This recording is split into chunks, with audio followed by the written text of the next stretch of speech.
We're coming at you live. This is Jim Masters and our next guest. Thanks for joining us. Great to have you with us once again. If you're a regular viewer, if you're a new viewer, welcome to the Jim Masters Show Live Entertainment Lifestyle Celebrity Talk Show Series. Our next guest is a return guest. He wanted to come back on the show. We said, let's come back. He's going to update us on some really cool things he's been working on. And he's bringing along some very special guests who are joining us in addition to who you see on the screen.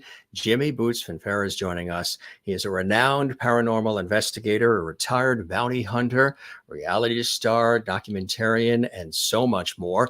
You may remember the first episode he was on with us here on the Jim Masters Show live series. It was very riveting and eye-opening and inspirational on so many different levels. And he is back with us here on the show with special guests. We're going to welcome them right now. First, Jimmy Boots is back with us in the house on the Jim Masters Show live. Jimmy Boots, welcome, my friend. What's going on, buddy? Good to see you. How are you? How have you been since we chatted last? A lot of crazy stuff going on in our world since we chatted last. Boy, was it, or is it? Was it, is it, and why? Yeah, what is and why? That's right. Exactly. Tell us where you guys are, because you are in a terrific location right now, Jimmy. Boots, huh? I'm right here. This is Steve and Pamela Perry. And I'm going to turn it over to them for a minute because they can give you a better insight of what this area is and who they are as well. Well, welcome, Stephen, and welcome, Pamela. It's great to have you guys on the Jim Masters Show as well. Thanks for having us. Hey, that was pretty good. That was in stereo. That's perfect. Right. So we are tell us about the connection that you have with Jimmy Boots and this really great location that you're in right now. You're not far from Gettysburg, Pennsylvania, right? Right. We are on the retreat end of the Battle of Gettysburg. So as the Confederate Army left Gettysburg after the battle, they came through Waynesboro. There was a fight on our mountain called Monterey Pass Battlefield. And then the Confederate Army held Waynesboro for 15 days after the battle. We have a Confederate headquarters, a Union headquarters. We do a history walk through our town. But the building that we're in right now is called Historic Haunts of Waynesboro. So I am the only woman in the paranormal field who owns a brick and mortar paranormal store. And we met Jimmy Boots when he came in to buy some REM pods.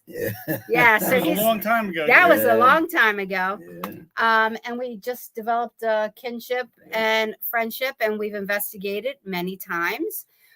So Historic Haunts of Waynesboro, we sell REM pods, static pods, motion, temperature. If you need a piece of paranormal equipment, we got it for you. Oh, and we own the historic 1912 Hoover House. We're co-owners. So it was a nursing home, and we turned it into a beautiful, almost 8,000 square foot haunted bed and breakfast. You have to come see us. Wow, that sounds cool. Yeah, especially this time of the year because we're getting close to Halloween. But this is something that is near and dear to your heart throughout the season, not just at Halloween time. So that's very, very cool. So when somebody comes to a place like yours, what are some of the kinds of things that either they're looking for or that they'll come upon that will surprise them? So they're looking for answers, as we all are. So I'm a Reiki master spiritual healer, educated in Lilydale. So I step into a investigation with things that maybe need to be healed. Spaces, places, souls. Steve was on a paranormal TV show called The Paranormal After Party on Fox CW, MyNet. So he's more of an investigator, down and dirty. I'm more kind of laid back, kind of like Jimmy and Steve kind of get along, and we're not afraid to all get dirty though, and we're just searching for answers. What happens? Where are our loved ones who have passed through the veil? And we try to answer that. Absolutely, which I think is incredible. Jimmy, tell us about some of the cool things you've been doing since we chatted last, some great discoveries and things that you've been involved in, because you've always got your hands in this, that, and the other thing. Do you ever sleep? We work. Yeah. Not me. I've been He's- doing a lot of And work. if he does, it's with one eye open. Yeah. That's right. I got a couple videos where I fell asleep. Yeah. Jimmy, did you really? Yeah. Oh, And let me tell you, they're good videos because they got mad at me. The ghost got mad at me. They scratched me, made me bleed. And Wow. that's, yeah, we got that on TikTok. But I've been doing a lot of, how can I put it? I've been trying to learn more about us after we die. And I've been seeing a lot that we have, there's still feelings and there's still hate, hate. I've seen anger. The other day I had a recording and it was a guy and a girl and they were calling each other bad names, you know. And I asked him one time on the recording, I said, do we still have feelings? And one said yes, and then another one said actually more after death, mhm. Mm. which I can see because some Right. of them are very upset that they died, Mhm. don't want to be dead, or Right. have things to finish, Right. So for anybody that's watching and they heard me spout out the titles and all the different things you've done, how do you define, Jimmy Boots, what you do, the work of a paranormal investigator and other things that you do? Tell us in your own words how you describe the intricate work that you do. And it's not even something you can even predict. It changes by the second, the moment, the atmosphere, so many variables. But for the audience watching who are trying to figure out, what, this is fascinating. What does he do? What is this all about? How do you define it? And then you guys also add in as well. I guess it's more, I want to know. And I've been seeing this stuff since I was around 5. And so I want to know what really happens after we die, because I was brought up in a religion where, they say there is no ghost. You either go to heaven or you go to hell, or purgatory. But, I've been seeing this for so long, and I would talk to people about it as time went on, but people would laugh at you or think you're nuts because, at the time there wasn't anything out there about this. And if you told somebody seen ghosts, they'd lock you up in a nut ward. True. Very true. I bailed him out 3 times. Yeah. then I come after myself. Bail them out from the nut ward? Yeah, exactly. But it's about research, Oh, so that means you worked on a peanut farm. Yes. So what is a typical day like for a paranormal investigator? Or is there no, because it's almost like you think of running water, it's constant, or electricity, it's constant. You're getting information and signals and vibes and feelings and triggers and in a constant way. How do you make sense of them? Is it all sometimes overwhelming because you're getting all of this? How are you able to focus, divide it out, and find clarity in it so it makes sense, whatever the discoveries might be? You get to. I looked at him too. Well, what I say is actually the thing you see on TV most of the time is people doing paranormal investigations in the dark. I get most of my best evidence during the daytime. Yeah. It doesn't have to be dark. The darkness just makes the ambience of the show, whatever they're filming. Right. So, of course, it's scarier. Everything's scarier in the dark. We get what we call EVPs, where we talk to a recorder. You can be in the house by yourself. You ask a couple questions, and then you play it back and see if you got answers. If there's a spirit in the house, they'll usually answer you. I also build equipment, which we'll show you during the show what I build. And I think they're trigger objects for me. So it gives them something to communicate back and forth with. I died in 2015. I was shocked back 53 times. So I've been to the other side and back. Something a lot of people can't say because usually you don't come back. I had the Widowmaker ×3. Pam's showing us a picture or something. Oh, all right. I know she's showing you. Pam will show you a picture of what we captured at the Hoover House. But an actual what we call shadow person looks like. So the clarity of it is it doesn't have to be dark. You can get anything can happen during the daytime. There's energy all around us. There's spirits around us constantly. We just have to open our senses up to them, and then and allow it to come to us, and then either film it or record it and play it back. And that's what we do, and try and find answers. And don't provoke. Exactly. Don't provoke a spirit. Right, I always tell everyone don't provoke a spirit, because that's when you get scratched, or don't fall asleep on them. Oh, So if you ever fall asleep when we're investigating, we're gonna have fun. But yeah, so do you want to see a picture of a shadow person that we got in the Hoover House basement? Absolutely. Yes. I'd love to. Let's see that up close. So tell us what we're seeing. And that's really cool. And I would bring it a little bit to the right. There you go. Okay. So this is in our basement. Our basement was an illegal bar. Maybe there you can see it. And we get EVPs talking about the black floor. And I'm sorry if you can't see, but the floor is black. So when we had gotten this picture, paranormal investigators usually, I'm so sorry. We usually take 3 pictures at a time. 1, 2, 3, 1, 2, 3. Then we delete usually. But this time we were talking about a bar. What kind of drinks do you like? Do you like bourbon? Do you like ice in your drink? All different kind of stuff, non-provoking. We were just kind of sitting and pretending like we were at a bar, since it was called the coal mine.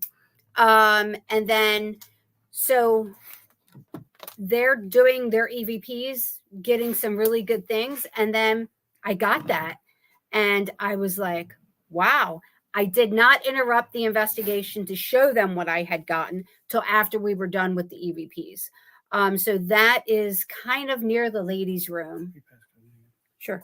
The men's room downstairs is called the Mule, and the ladies is called the Canary. And I will tell you that when you get to where it's like last call, wow, things get different.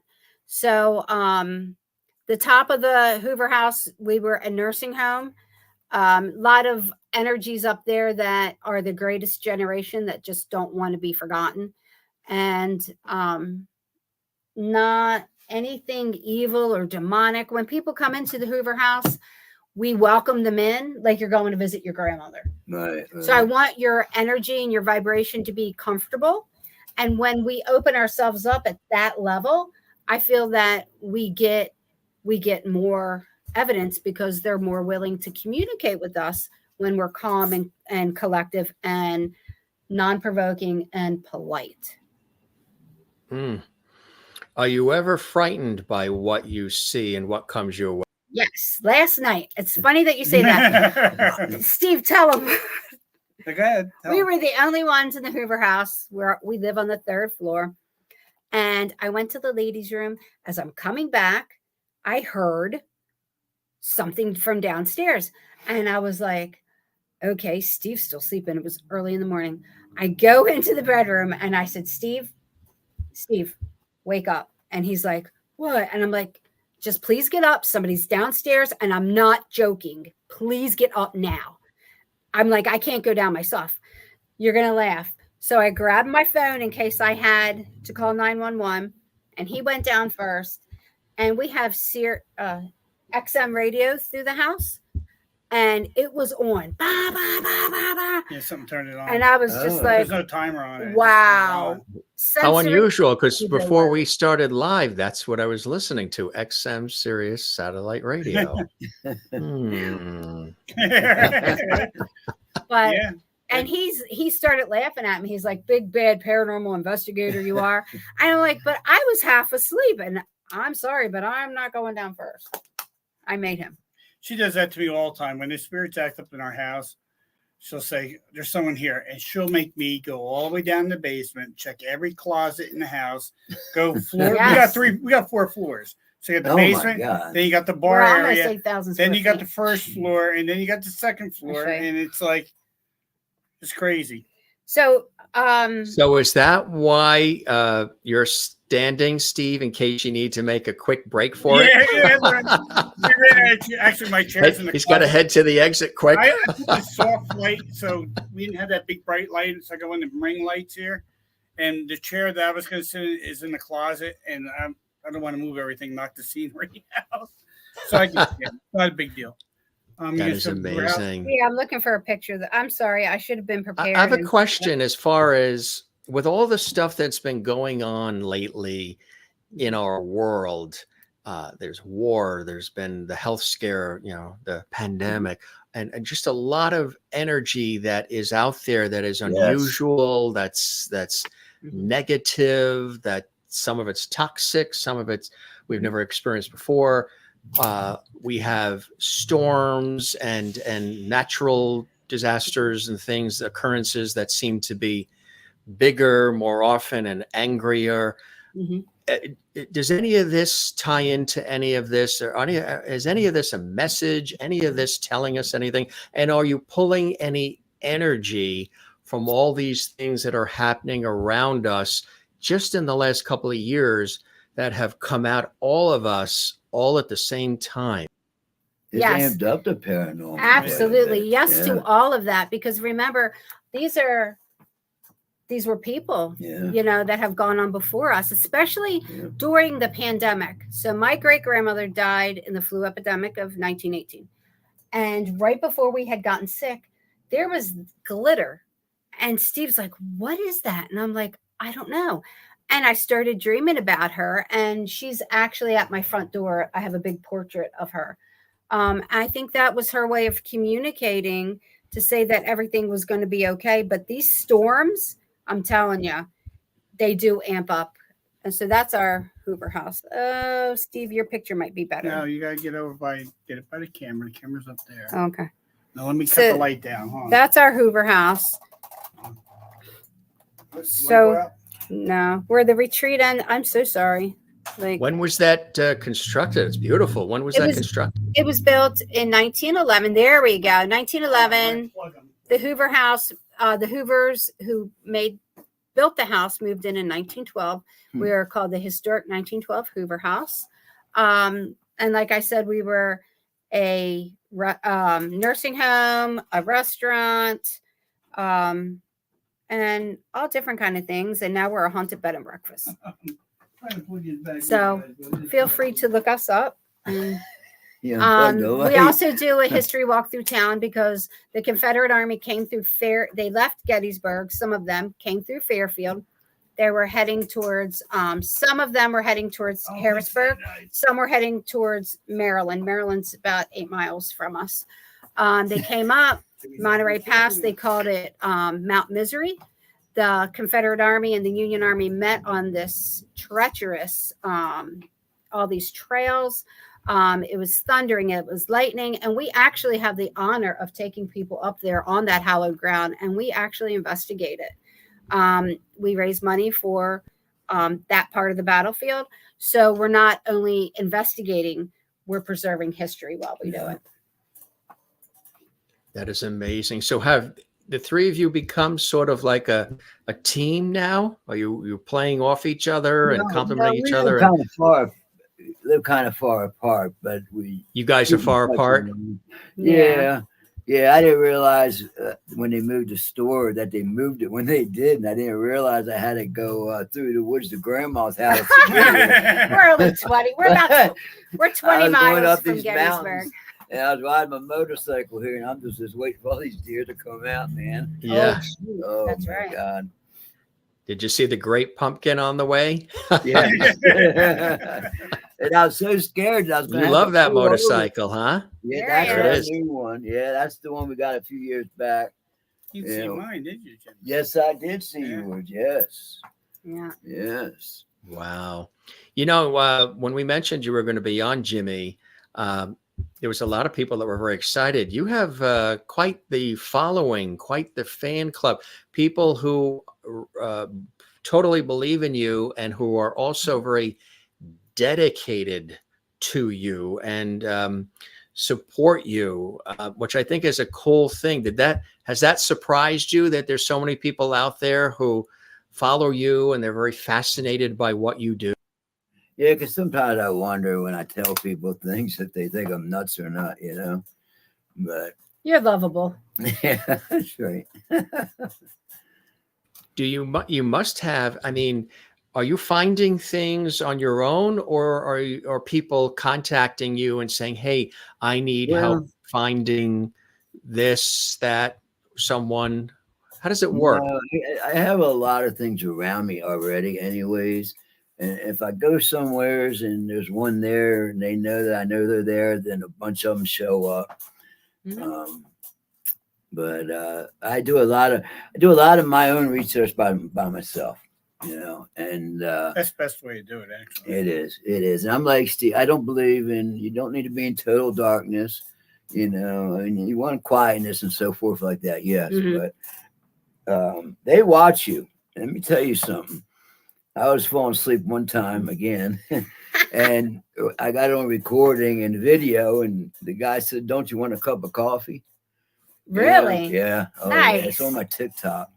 So they pay attention. Yeah. When did you first realize you had these gifts and these talents, Jimmy Boots? Well, I didn't know what to call them, but I was a kid, so I didn't know what it was yet. You know what I mean? But as I got a little older, then I start kind of figuring out. Yeah. And one time I knew for sure is when I watched this guy getting ready to run into a tree, and I was getting ready to yell at him, and he went right through the tree. So, Nice. Not nice, but nice. Yeah. So when you started realizing this, and your family started realizing the gifts as well, They didn't call them gifts, and I don't think they really wanted to realize. they were like, "Yeah, what's going on here?" Yeah, I was younger. Yeah, they didn't understand when I was Yeah. younger. Nobody did. No, right. Not back then. Yeah. So how did you sort of explain it and show people? How did you sort of prove to them, anybody who's like, well, gee, what is this about? Well, it took more. You know what? I think when the shows start coming out Yeah. is when people start paying attention to people like me and them. And once some shows start coming out, you were able to talk about it more freely. Mhm. And more people were starting to listen. And even if they didn't believe, they would at least listen. Mhm. Which is important, right? Yes, it is. It is. Rick is watching, and he wanted to know if are there any happy ghosts or funny ones Yes, there is. besides There are. Casper? Yes. I think the Yes. spirits that are on the other side are exactly when they left here, exactly who they were. Yeah, They have the yeah. same Most definitely. personality. I mean, we get some angry ones Mhm. at the Hoover House from the nursing home. This guy likes throwing the F-bomb once in a while out there. He Yeah. does, Yeah. And so, there's them and there's the fight. We get children. I hate when we get children, though. Because Yeah. then I think about the short life they lived, Yeah. and that I don't like. But And I have like 7 of them that are around me constantly. well, that's good because then you're Yeah. like a guide to them. Oh, when I die, nobody's cell phones are going to work. I'm going to move everybody's shit all over the place. They're going to be like, Pam, stop. Social media will disappear, all of that stuff, right? Nobody's going to find their car keys. It's going to be great. Kind of like what's starting to happen now, right? Right? In a way, some of that's starting to sort of, trail into our lives, the craziness, because we're so busy. And how does AI, artificial intelligence, and this whole world of advancements in technology and all of that, how does that start to come into play? And can that impede or sort of trail into the work that you do, where people are then saying what's real and what's not, because now you have Exactly. AI. That's the problem with Tell us AI. about how you feel about all that. I personally, and however people want to investigate is perfectly fine. Like, I'm not judging anyone, but I myself, I'm very old school. I'm Reiki master. I go into, when I was a kid, my grandmother, she would say, are we going to have a seance this weekend, or are we going to have a Ouija board session? Like, that's how I was raised, because she was in the Paint Clan. And I was not allowed to tell people at school, because I went to Catholic school. My grandmother was like, so, sometimes you have to kind of like be respectful of everybody. But AI, Yeah. I don't. What about you, Steve? What do you think AI is going to do? Well, AI is good for other things, but not good for Yeah. for this, because AI, people right away, people are posting pictures of spirits and stuff online around Facebook and stuff like that, and people can say, well, that's AI generated. That's AI generated. Yeah, they do that to our good, the ones that are authenticated. Yeah. But I can tell a difference. Any spirit, look at the hands. AI cannot get the hands right. And the eyes. Yeah. So you always tell by the hands are always smaller than the body's figure. Oh. So yeah. So that's how you tell it's an AI generated photo. Yeah, I'm not too techy with that. If it's not a piece of paranormal equipment, if it's not a REM pod, static pod, motion pod, I'm lost. Have you ever gotten so close to the person that's coming through, no matter who they are, where they almost start to, they want to sort of transport themselves into you? Possession? That's dangerous. Sort or something, maybe that, or even like a minor level of it, where they're just trying to get into you, where you can't even shake them because it's so powerful. I ran into, when we filmed our show, I ran into a couple of them. Had some push me, some pull my hair, some scratch me right while we were filming the show. Mm-hmm. We were doing a place up in Canadensis, Pennsylvania, and it was a resort. And the guy had us come there. He says, everyone in my kitchen can't work because they're getting scratched or they're getting pushed or something's happened. So we went there and we filmed. And we were in there 10 minutes, and Anthony had a camera because we filmed our own show with our own cameras. And he's filming, all of a sudden, because my arm's burning. And you look, and you actually see 3 lines come down his arm. Now, everyone says, that's the Trinity, right? It's an evil. Supposedly it's not. Here's what I look at.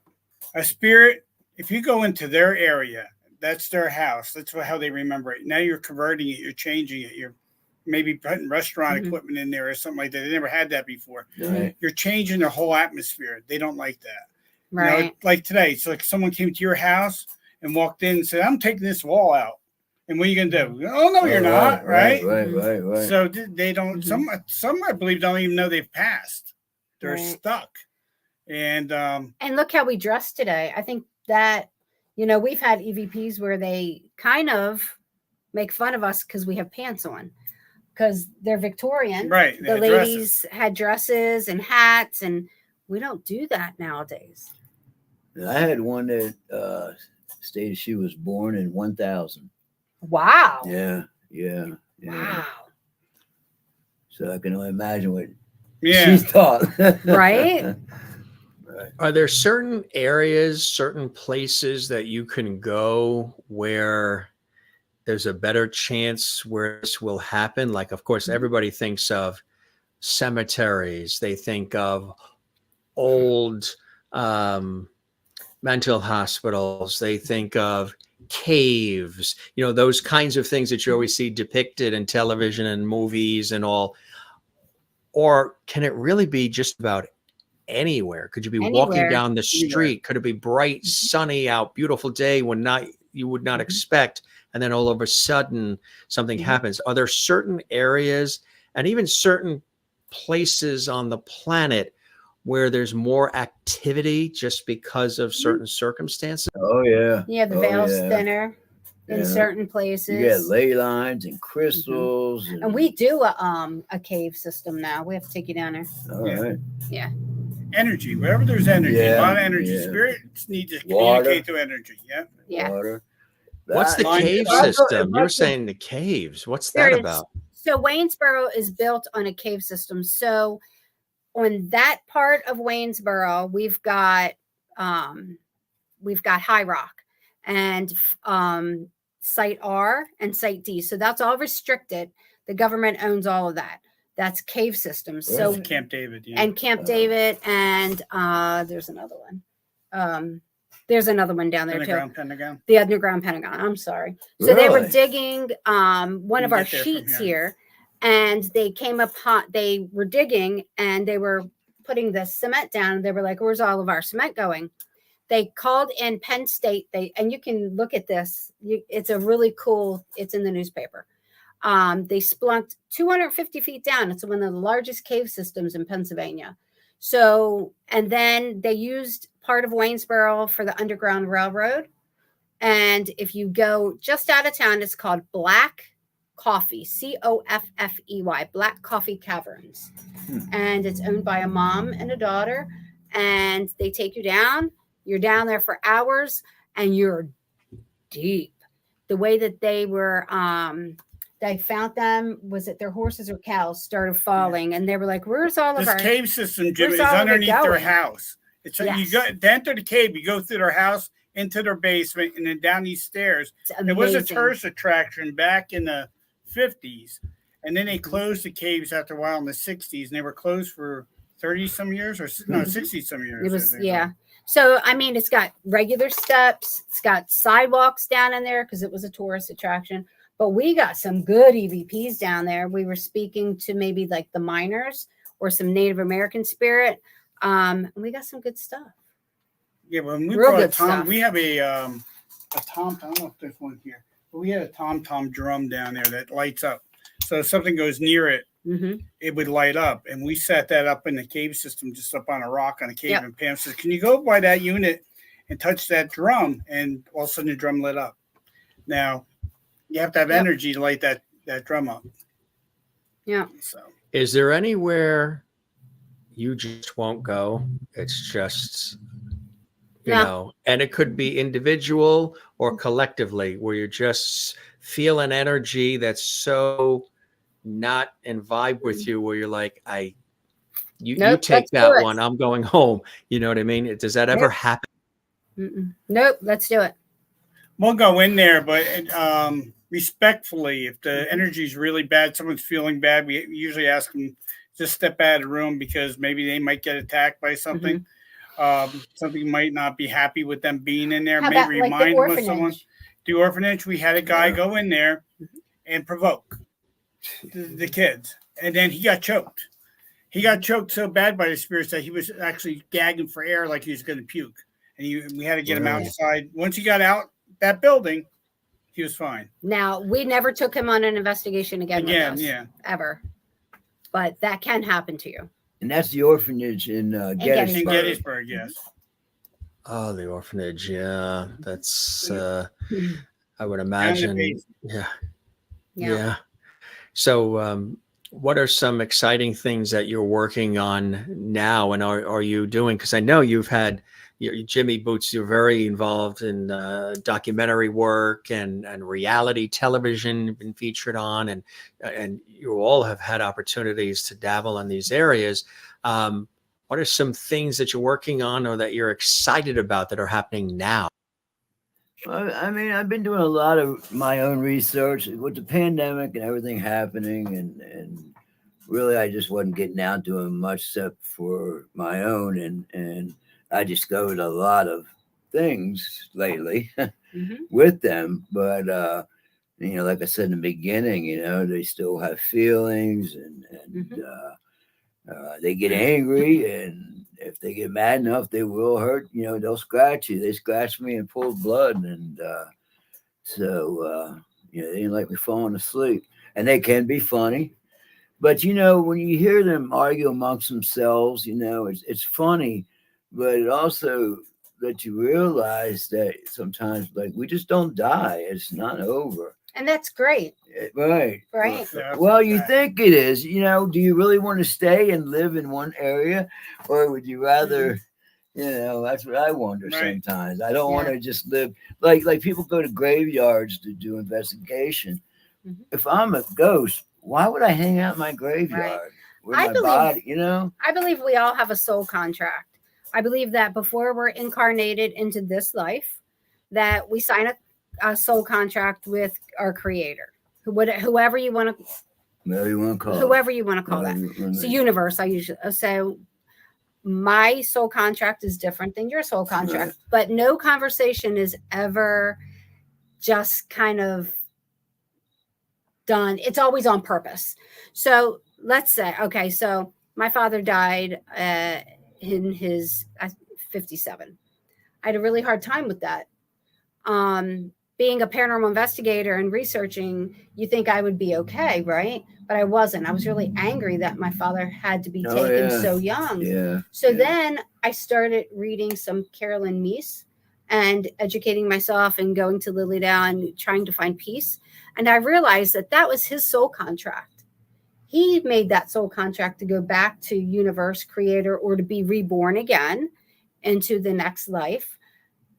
So why should I be angry at that? Right. That's his soul contract. So that gave me a lot of peace. So that's kind of where I walk the line. I try to help people answer that and find peace and love through that hard time. Grief's bad. Grief's hard. Is it like a different form of faith and believing in he's in a better place or he's okay? So I'm a spiritualist. I respect everybody's belief systems. Right. I dabble in a little bit of witchy stuff. I mean, I believe in God. I pray every day. Believe me, if I didn't, God knows what would happen to me around these people. But whatever brings your soul peace. He probably reject you just like you rejected me at first. I went there and I got kicked out. I believe in heaven. I believe in hell. And there's reasons why people don't go to heaven or go to hell. And I believe we're in hell right now. There are people who believe that, yeah. And that there's a purgatory, there's an in-between, Do you believe in fate? We'll find out one day. Well, Steve passed away in 2015. His story is amazing. He does some lectures in the field.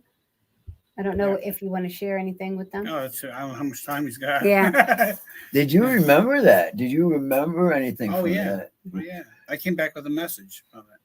Oh. Yeah, that's why I do all lectures now.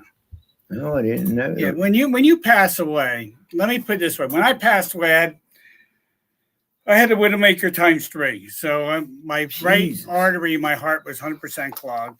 And then when I had a heart attack and went in cardiac arrest at my house, they got me in the ambulance and they were taking me. I lived in the corner of Pennsylvania where it's New York, New Jersey, and Pennsylvania, Milford, PA. So they had to take me to Scranton. So Scranton was 55 minutes away from my house. It's the only place they could save me. No hospital by me could save me because they weren't cardiac units at all. So they couldn't fly me because it was a blizzard. We were having a blizzard that day. Jeez. So where's the luck, right? So they take me down Route 84 all the way out to Scranton. But I died 3 times in the ambulance. And when you die, the best way to describe it, when your heart stops, did you ever sit up really fast and you get dizzy? Yeah. You feel like come up the back of your head and it gets to your forehead and you feel like you're going to pass out? Yeah. Well, imagine laying down and having that same feeling come up, and as soon as it hits your forehead, lights out. That's it. You're done. Jeez. So the first time in the ambulance that happened to me, what they did was they saw it coming on the monitor that my heart was stopping. So they said, open your mouth. And they gave me nitro. When they gave me nitro, what a paramedic doesn't know, it killed me because what it is, from my heart going out of rhythm, your body, your heart produces blood clots from your heart not beating. Right. All right. So your body instantly starts clotting. All right. So it clotted and 2 blood clots came somewhere in my body, went into my heart and lunged right on top of the widowmaker I already had. So that made it 2 blood clots sitting on the widowmaker, which makes it a 3-time widowmaker. No one's ever survived it. So I make it to the hospital. I get into the hospital, and Dr. Greenspan's there, and that's his name. He goes, I'm Dr. Greenspan. He says, I'm here to take care of you. I said, whatever you do, don't let me die. And I died right in front of him. I ended up dying 53 times. 53 times I was shocked back. That's why I got that tattoo on my arm. God. 53 times I was shocked back to life. Make a short story, the story shorter. when they read me my rights in the hallway. They sent me to the cath lab. After that, I was no longer on Earth. I was no longer here. I was up in what I would call purgatory. I know you get judged because I felt like when I was up there, I was being judged. And then when I walked, it was weird because when I stepped, it would go out. Like, you ever skim a stone in a lake? It makes those rings. Yeah. So when I walked, it was like I was walking on water. Like I said, Jesus walks on water, right? I'm walking, and these rings are going out. And as soon as I put my foot and stopped, the rings would suck back to my foot so fast. Then I had these little clear, watery figures running around me, which I thought were kids because they were small at first. And I said, "Come here, let me talk to you." And it would sound like you two talking at the same time, a woman and a man's voice at the same time. And they go, "We're not allowed to talk to you." And they giggled and they ran from me. Now, there's nothing around you. It's just gray matter, no matter where you look. Under you, around you, there's no clouds, there's nothing. Just put yourself in a gray painted room that looks like it goes on forever in every direction. The weird thing was, I knew they cut my shirt off in the ER, but my shirt was back on me. Okay? I was fully clothed. I looked down at my wristwatch. My watch was there, but there was no face to it. It was my skin. So there's no sense of time up there. Because I want to see what time it was. Right. And there's no face. There's no dials. There's nothing. Just the watch itself. Wow, that's amazing. So no sense of time. So I end up turning my body and walking away. And I come to a whole bunch of wings floating all over. No angel in between them, just sets of wings, thousands of sets all around. So I go to touch the wing, and it's like, boom, you can't touch nothing up there. It just flies away from you so quick. Like, so with that, I want to say like an eyeball, sort of like your eye socket, but turn it long ways, came at me. It opened up. There was a dim light, sort of like the light behind you. And there's a tall figure standing there. And it says to me, "I come to you because you believe in me. You're a part of me, my kingdom. Let them know I'm with each and every one of you. My love never dies. Now go." And I never forgot that in my head. It's been implanted in my head ever since. So I just go, where? Now, remember, I'm in a gray matter, and all I have is this figure standing in front of me. So I turned my back to it, and I took one step, and now I'm in the cath lab. Now, I didn't see myself or feel myself go back into my body. And I see a pink mask and a blue mask. And I assume, that's the doctors. And they're talking to me, but I can't hear them. Next thing you know, I'm back up in that gray area again. And I hear a voice very stern go, "I told you to go." And it's like I'm saying to myself, well, I didn't ask to come back. So next thing you know, I'm back in my body. Now I can hear the doctor saying, "Steve, give us a sign." And I just took my hands. I put my hands up like this, and they all started clapping. And then next thing I know, I'll wake up and what's that word? Intubated? Intubated. Yeah. I woke up in the ICU. The whole TV crew's in my ICU. I don't know how they got in there because they only allow 2 people in there. They're filming me waking up. And True. Pam comes walking. Pam drove all the way up from Gettysburg in a PT Cruiser in a blizzard where 18-wheelers wouldn't come. And she made it, not knowing if I was going to be alive when she got there. Right. And comes into the ICU room, all upset. And then I thought I was in ICU for like one day, but Pam said I was in there for 5 days. And then they put me in my regular room. When I woke up in my room, I saw these people keep peeking in my room. And, my friend sitting with me from the show, he goes, "Dude, I don't know why all these people are looking in on you." But so there's 2 doctors come walking in, and they go, "I'm Dr. Lowen." He goes, "I'm the one that found your clog. You had a Widowmaker ×3. We're calling you the Miracle Man right now." I'm saying, "Why?" And he says, "Because no one's ever survived the Widowmaker and had it 3 times in one time. Usually you have it once and you're dead, boom. But you had a Widowmaker ×3. And he goes, "When I broke through your clot in your heart, in that nosebleed clots and all, and put that stent in, your heart took off like a racehorse. Here's the real freaky thing." He goes, "What did you see?"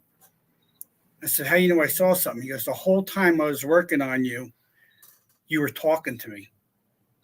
What? Yeah, that's what I said to him. I said, "What?" So I said to him, "Tell me what I said to you."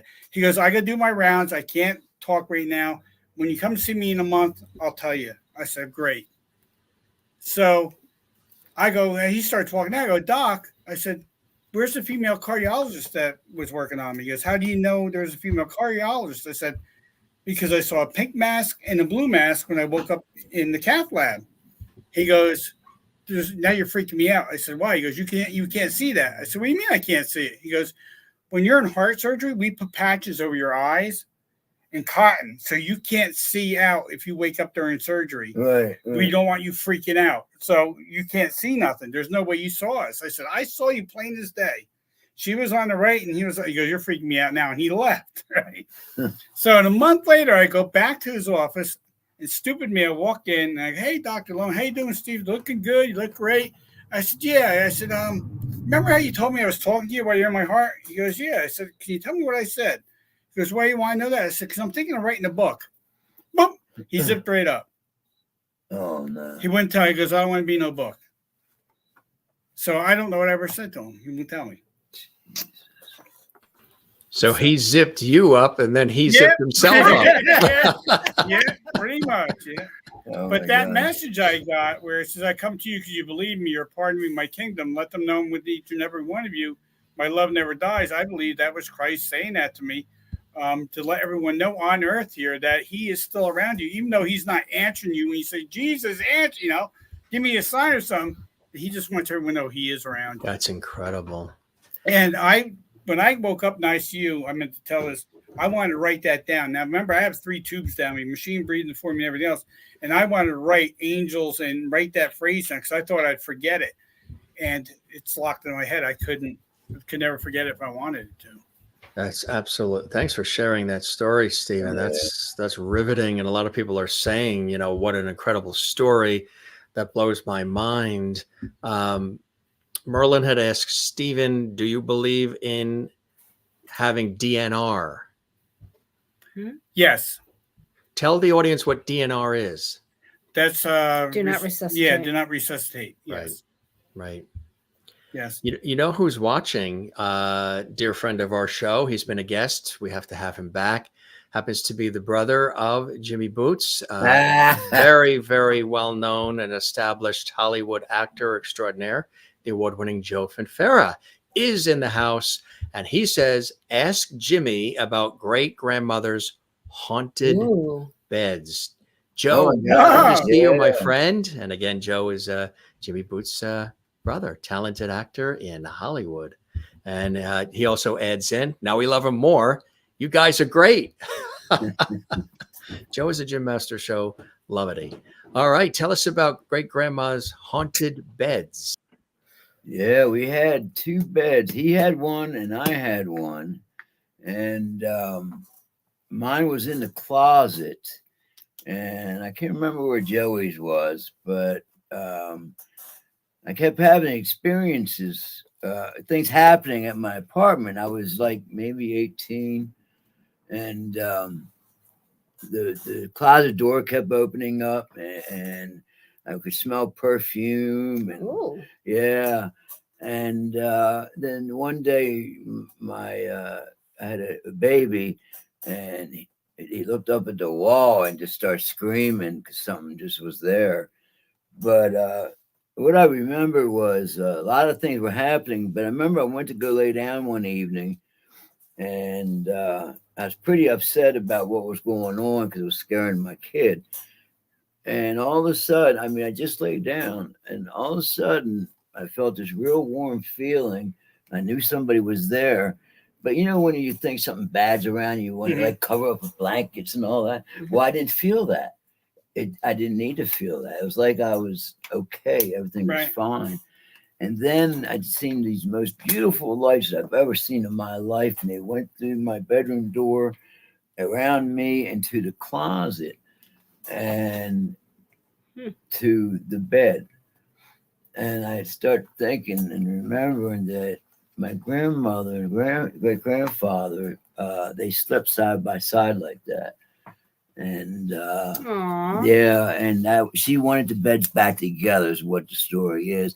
It's been a long time, so I can't remember everything. Do you still have them?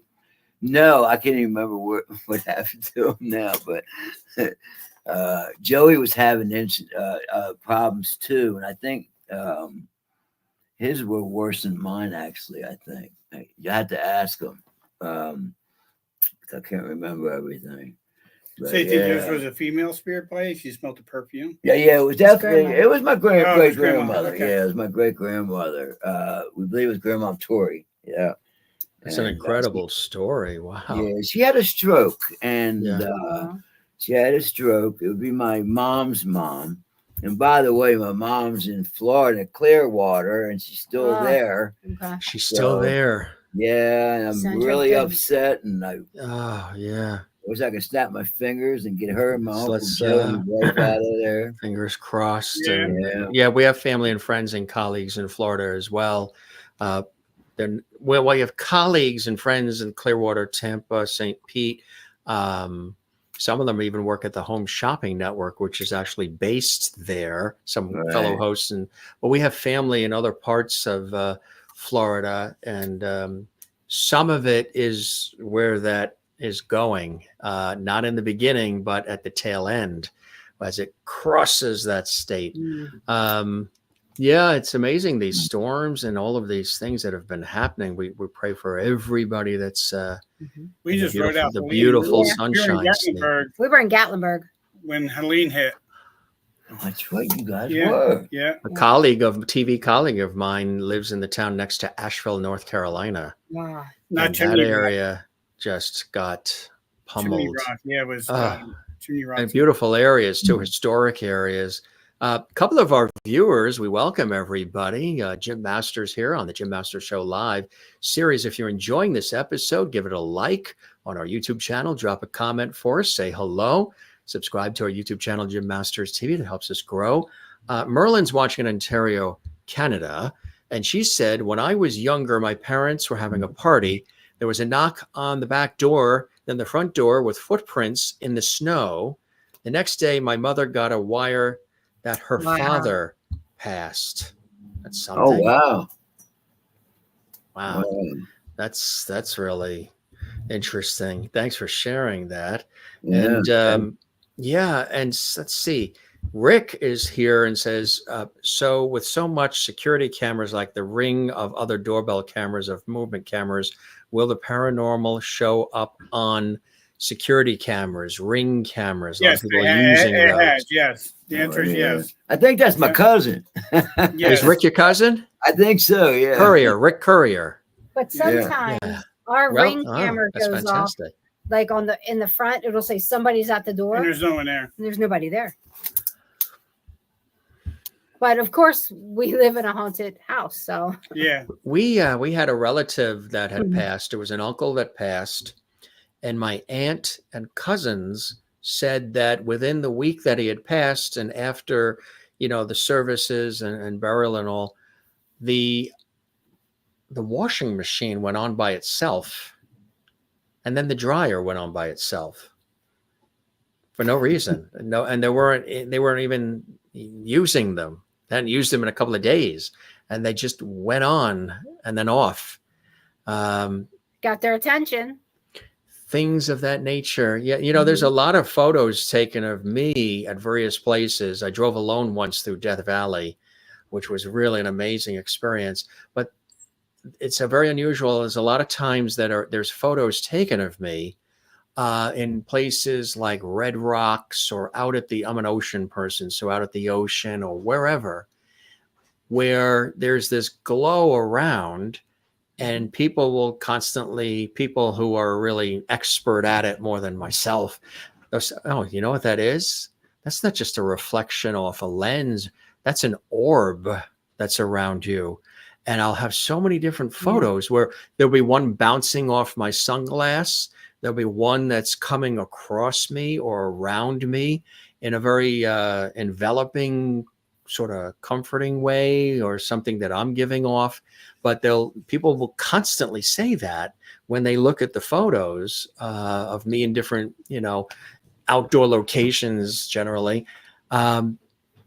What sense of that should I make when people say, "Oh, those are orbs around you"? That's a good thing, Jim.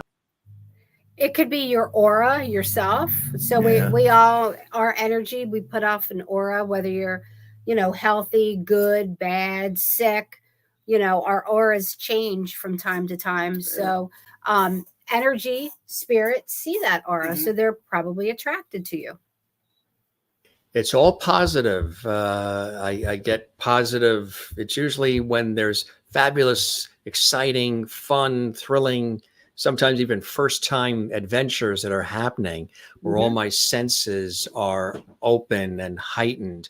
I've had a number of people say to me over the years, and even some colleagues when we've had some downtime on TV shoots, which I found really fascinating. I've been sort of digging into it a little bit. And I've had a lot of different experts say this who don't even know, and people I've interviewed on television and radio over the years, they'll point things out that I won't say in advance. They will say, and this person will say it, and then maybe 6 months ago, somebody else will have said it, and they don't know somebody else said it. And they'll say three things that are quite interesting, which I find fascinating. One is that you, Jim, operate from a higher consciousness. You operate, and I get that, and I feel that is what they're saying. You see things deeply, hear things deeply, like music and sound, color, taste, smell. All of it is heightened for you. Feeling, depth of feeling. It's just a higher consciousness. Your living experience is enriched and it's heightened from this higher consciousness level. Incredibly intuitive.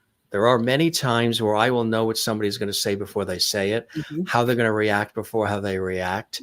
I've saved several people who've almost gone down this path or almost went with that person. I'm like, there's something there that I'm just not, maybe it's just, check it out, but I wouldn't sign on the dotted line or whatever. And that's helped them greatly. And then the other thing I constantly hear from people are high-level empath, incredibly empathetic at a high level where you can actually feel people's situations. If somebody's down, if somebody's out, if somebody's hurting, if somebody's frustrated, you want to help them. You want to find a way to bring it together, to calm it down.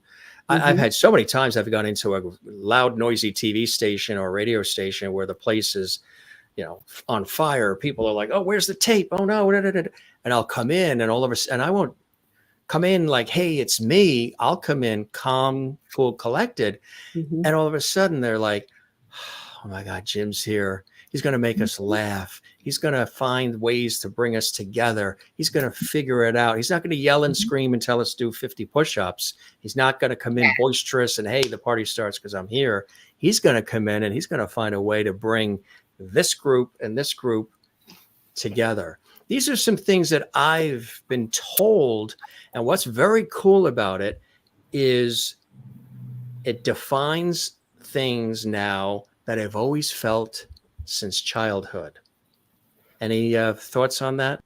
Absolutely. It's kind of like, remember when you were a teenager in the mall? We don't have malls anymore, but you'd be walking with your friends and people would be coming towards you. And some of them you're like, "Oh," and some you're like, "Oh, like I got to get away from this." So you're reading that energy. Absolutely. And that lower vibration, higher vibration, it's kind of like if somebody's in a bad mood, then the whole room gets in that bad mood. Right? So if you walk in with that consciousness, that vibration of steadfast, you're that rock, that's contagious also. And that's the kind of people that I love to be around. That contagious energy that's just soothing, calming, and clear-headed. And that, my friend, is an amazing life lesson to share with people. And then if you add the fact that I'm a Libra, which is balance and harmony. Oh, my sister's a Libra. September 25th is my sister. 24th. Look at that. So it's so you sort of crave balance and harmony, and you try to bring extremes together. Yes.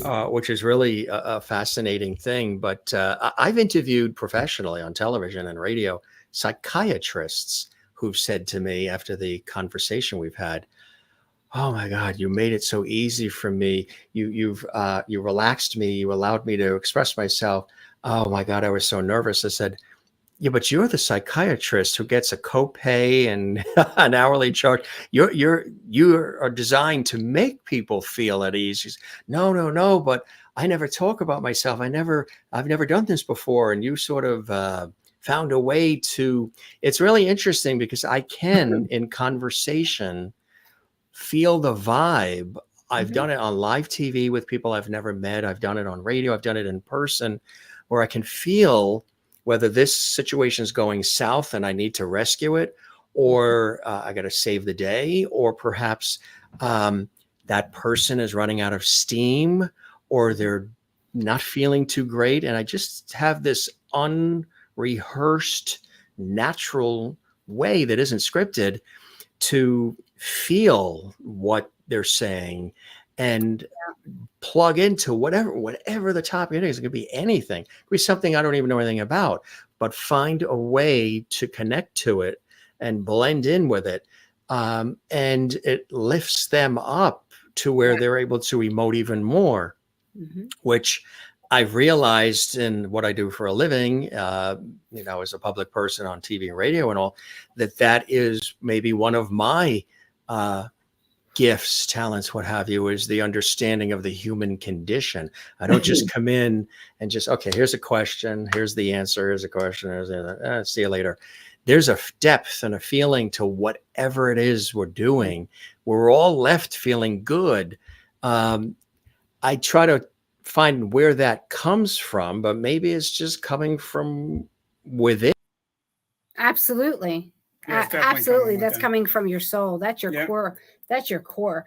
It's kind of like when COVID happened and we were all masked up, weren't allowed to touch people, were told how to walk, where to walk.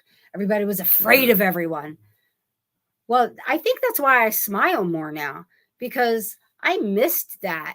I really missed that connection with my friends. And you know what? Hugging, touching, letting people know that they're important. Yeah. That to me means the world. Right? Oh, yeah. I think, it really, really does. And I have some more questions coming in here, which is terrific. Let's see. Merlin in Canada wanted to know, do you believe if a cardinal visits you after a loved one passes, could it be him? Could it be a sign? Absolutely. My mother's a cardinal. Her mother. Yeah. That's what I was My pointing mom at. is. Yeah. We always see a Absolutely. red cardinal every time, and then Pam goes, "There's my mom." Yeah. And I talk to it. Yeah. I absolutely talk to it. Jane in Sweden, she's watching live in Sweden. If a person who has passed wants to show up, how usual is it that they show up as an animal?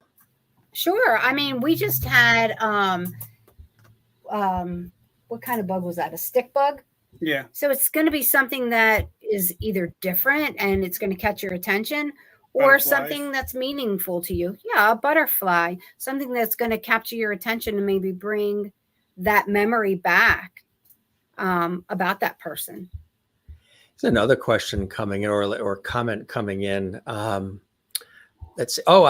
wanted to know, when did that happen to you, Steve? You know, the whole heart thing. It happened March 31st. I'll never forget, 2015. It was the day before April Fool's, because everyone thought I was pulling a prank on them. And I was like, it was no prank. Yeah. So You guys Maureen know why everybody thought that. Yeah. Maureen's watching in Arizona, USA. She says, I have some wind chimes on my patio that were given to me after my mother passed 5 years ago. Sometimes I hear them and there's not even a breeze. So the chimes are moving, but there's no breeze.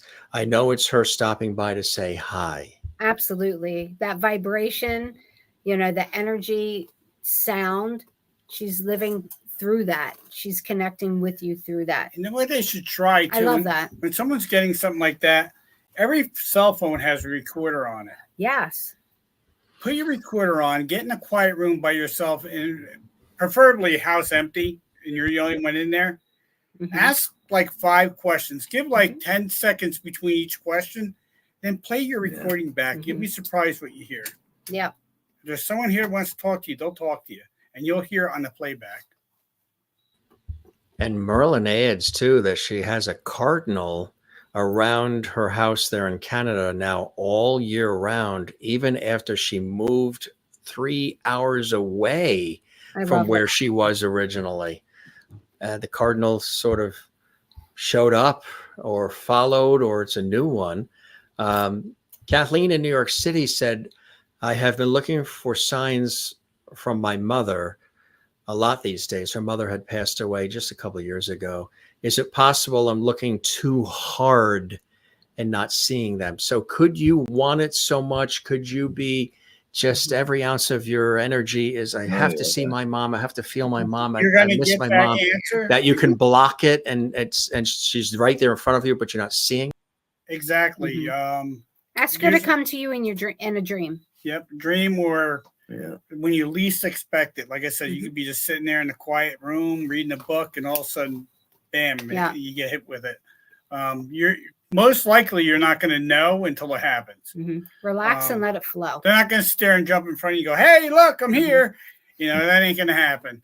They're just going to show up, and it's going to remind you of something about that person. That's when it's going to hit you. Maybe in a song, a dream, a Maybe movie. a song you guys listen to together. Yeah. Movie you watched, then it's going to hit you. Or a scent, right? Or something like a Yes, rose, or Yeah. holiday time usually brings back a lot of for you, Jimmy Boots, in all this incredible work that you've done and continue to do. Are there one or two experiences that really stand out for you, that really have either shaken you or have changed you, or have just really inspired you in some way, through all of the thousands of investigations and all the things you've done over the years? Are there a couple that you still think about or refer to that was really something else, that particular one? Well, I mean, they all kind of are to me, When you walked into our store and met us. Yes. Just kidding. Exactly. But I mean, there's several of them. I mean, I had one time I went to go. I turned on my ghost box, and I was living over on Heck Hill, and it was almost like I was going and doing a lecture like you was, because you hear them all go, "Oh, he's here, and one of them even said, "Well, give him a chance to sit down." Right. Like they were all gathering around just to talk to me, and I thought that was pretty fascinating, and they were really excited that I could hear them as well, and but there is one that stood out with maybe two or three or four or five, but there is one. And I was doing a ghost box session outside, and I hear her crying, this girl crying. I mean, just crying. The word almost had me in tears. And I remember the person that was communicating with, I asked him, why is she crying? What is wrong? And he said she just died. And that just floored me, and but he said she'd be all right. We got her. But to hear that, to hear what it was like after somebody just died, missing their loved ones, their family, whoever it was, I mean, it just tore me up. I had another one too. She said, "Am I dead?" And I never could understand is, how do we not know we're dead? Not dead. I mean, you better. But there's that time thing, and I asked, is a couple of minutes like 100 years? And that's basically what they said.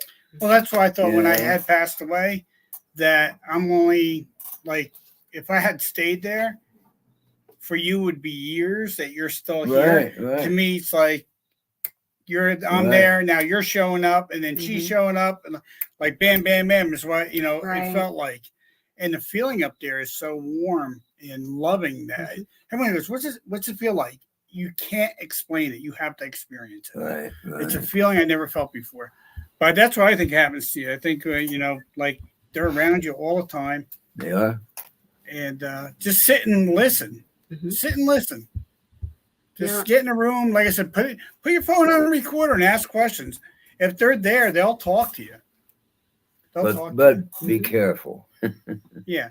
Be careful.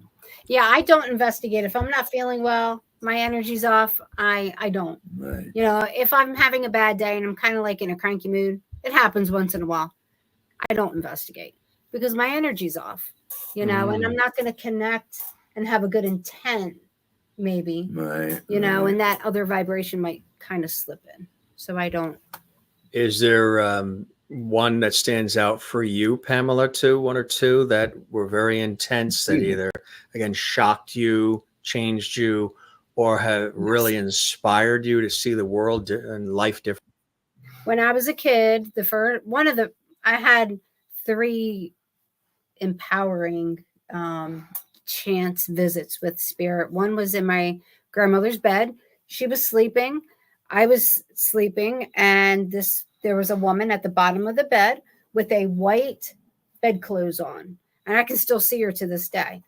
The wind was blowing like the window was open, and my grandmother's dog was outside having a conniption fit. And the next morning, I just got scared, and I just covered my head. My grandmother said to me, "Pam, do not get up like that in the middle of the night. I might shoot you," because she slept with a loaded gun under her pillow. True story, man. True story. And then one time we were in the Constellation in Baltimore Inner Harbor. Oh my God, yeah, I've been in that one. That's awesome, right? Yes. Revolutionary War boat. And I saw a man, and he said to me, "You can get in my bunk." And so I got in the bunk. Now, this was my sister's field trip. And we went to Catholic school. There were nuns there, right? And my mother would get down. And I was like, and I got down. And then the man said, "I told you you can get in my bunk." And I got back up in there. And I got in big trouble with that. Big trouble. But yeah, there's things like that really. Oh, and then when I was a kid, so I always have a sense that someone is behind me all the time. And I would never sleep. And I still don't sleep where my back isn't protected against something. And do you sleep closer to the door or on the other side? Never. Huh? Oh, both? Never. So you sleep in the middle. There's someone behind me all the time. And now that I'm an adult, I thought I was possessed as a kid. I really had a traumatic childhood. But now I know it's my spirit guide. And I can feel my spirit guide behind me all the time. Go ahead. I'm sorry. What? No, I was going to say about when you sleep in the room, I sleep by the door because one night we're in bed and I go, "Pam, do you hear the guy snoring next to me?" And she goes, she listens. Sure enough, it was someone snoring in our bedroom. Like gasping for air. Yeah. So, wow. Yeah, it was really weird. We're a nursing home, you know. So I was like, "Get up and look." We're comical. I'm telling you. I'm like, "Get up and look." And he's like, as soon as his feet hit the ground, it stopped. Yeah. Changed the whole trajectory, the whole energy of the room once his feet hit that ground. How did you feel the very first time, all 3 of you, when you watched the movie Night of the Living Dead? Well, the helicopter zombie in that movie is a friend of mine. Yeah. Jim Crut. That's the second one. Oh, was that a second? Mm-hmm. Okay. I thought it was that. But no. That was Dawn of the Dead, right? The second one? Dawn of the Dead. Dawn of the Dead. So he was a helicopter zombie. Jim Crut. The first time I saw it really just provoked me. No, he's still alive. Did it scare you like it scared everybody else? It intrigued me. I was like, "Oh, maybe this isn't so bad," you know. And then The Exorcist came out. That one scared me a lot. But the more I got older, the more I liked that kind of excitement, you know. What about you guys? The only movie there was a movie was about people in a haunted house, you know, like attraction going through. And then I'm really thinking about this saying, well, you know, this could really happen one day. Some guy was dressed up in a costume. He's killing these people as they're going through and they think that it's part of the act, you know? And I'm like, no, this is a sick movie, you know, because someone may try this. We watch horror movies before we go to bed every night. Yeah, so I was like, that wasn't. I could see you guys going into like the haunted house at an amusement park and then going through it and saying, Not bad. Laugh. Eh. Yeah. We've been in some places like There are St. some that are Alban. really Yeah. well done. What was the other place? Ohio State Reformatory. So we had our equipment sitting around. I was. This is not a haunted house. This was a real an investigation. investigation we were doing there. So I was in one of the cells. You're in solitary confinement. Yes. So I was like, I'll do that. So we had some stuff sitting around, and I was like, "Hi, my name's Pam. Can I come in?" And I sat, and then I was like, "I'm going to sit on your bed." So I sat on the bed. You were in there. Let them know you were in there by yourself for 10 by minutes. by myself for 10 minutes, and then it said hopeless, and I said, "No, it's not hopeless. You don't have to stay here." We were doing EVPs. I was doing an EVP, and I said, "Please, don't stay here. You can move on. Don't stay here." I know, and Ohio State Reformatory, I think it closed in 1990s, late 1980s. So I said, "I'm sure that there's been some innocent people here. Please just move on. Don't stay in this vibration." And then I'm holding the camera like this because like Steve said, we used to Film ourselves. So I'm sitting like this with my knees and the camera, and I'm just kind of filming the cell. And all of a sudden, the camera went click, and it went off. Total blackness. Oh, really? And I Pitch said black in there. to myself, "Stay calm." So I was trying to find the button to turn on. So I turned it back on, and I said, "That wasn't very nice. Please don't do that again. This is a camera, and I just have this so I can get to know you better. And if you'd like to show yourself, then I'll have it to show other people." And then I got an EVP that said, and it was plain as day, and we still have this. It said, "I am the front man, and I'm going to kill you." And I said, "Well, I don't fear you. You can't hurt me. I'm alive, and you're dead, but I can help you if you want to be helped." And then 10 minutes was over, and I was like, crap. So then we went up, and I found the tour guide who had all the history. So I was like, "Scott," his name is Scott Sukkel, like, "I was in solitary confinement, and this is what I got." And he said, "Well, there was a police officer jumped in that part of the cell Where block." she was at. And Really? and the lookout, the front man, was sentenced to death along with the murderer. So I had absolute intelligent communication with that spirit. Was I afraid? Yeah. Did I show it? I didn't, because I felt like in times of trouble, I think you could do this too. Jim, I think you could do it. You could keep calm, get through a situation, and try to find out some evidence. I'm So good during chaos. Yeah, when everybody else is panicking, crying, screaming, and things are on fire and blowing up, I shut myself off and get to what needs to be done. And then, but when you do that, do you find you have a post reaction Yes. after? Yes. Like, Then wow, things like that can actually, everybody else has recovered, moved on because they vented during it. You're helping solve it. And then when they have vented and gotten through it, you're now saying, wait a minute, what just happened? These things happen. Do you have that happen to you? I worked in healthcare for a long time. So I worked in an ER for a little bit. I worked in long-term saw care. it all. So I was in nursing homes. So yeah, I held the hands of some people who were passing. I saw some traumatic stuff. And honestly, if you're not bleeding and you're not dying, we can get through it. Get through it. That's a good way to look at everything. How about you, Stephen? Anything that shocked you, Oh yeah, changed your life, inspired you, in addition to the story that you had shared earlier? Nothing can beat what happened to me. I can tell you that much. But we were filming the show when we were in Moundsville Penitentiary, and we had, like we do, we film ourselves, and I had this guy flip with me. He was a correctional officer, and he's on our show with us at the time. And I had my camera, and he has his. And we're in the infirmary in Moundsville, and there's two cells. One to the right, one to the left. So he goes, "You take the right one, I'll take the left one." So I turn and I look at the cell, and I see this face of a guy, sort of looked like you, Jimmy, actually. And he had a pointed beard down like this, white beard, come down like this, pretty much bald on top of his head though, and then it was like long hair with like a ponytail in the back. He's staring at me, and then he just went, and he was gone. Mm-hmm. Just dissipated right in front of me. And the guy that was with me turns around and goes, "What did you just see?" And I just stood there and stared at the, the cage for a minute, the cell, and I'm like, "How do you know I saw something?" He goes, "Because right now you're pitch white." I mean, yeah, that frightened me a little bit because I never expected it. And that's what happens when you go around that corner in the dark and you don't know what's around that corner, but your body wants to see. You have to go look. Yeah. Right, that's what we do when we're investigating. You have to go look. The thing is, I don't think a lot of spirits are mean.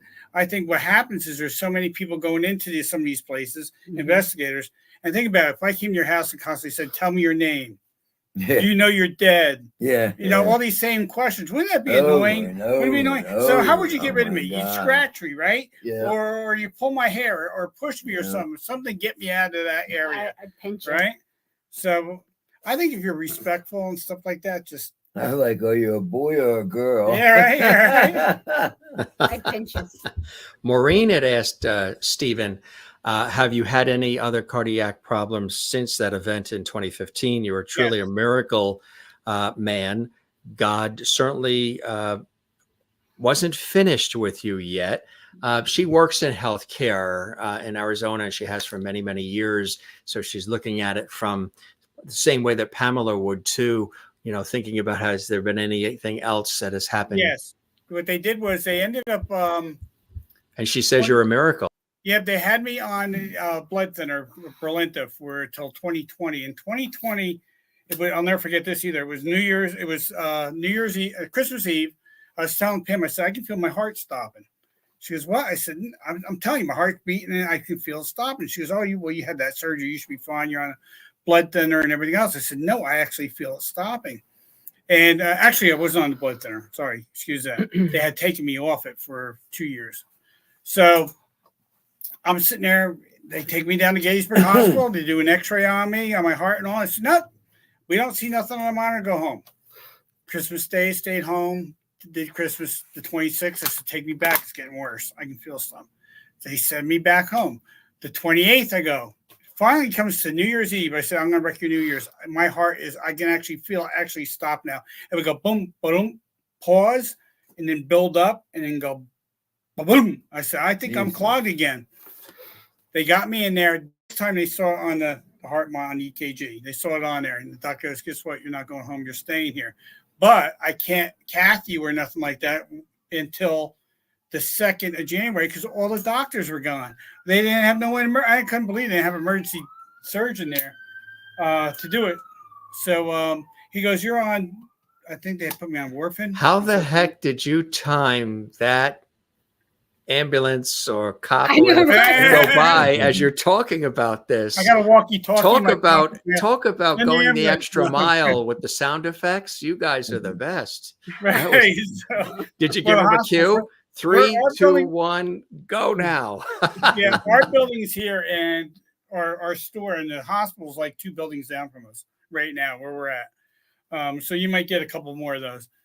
But I go in there, and they went in.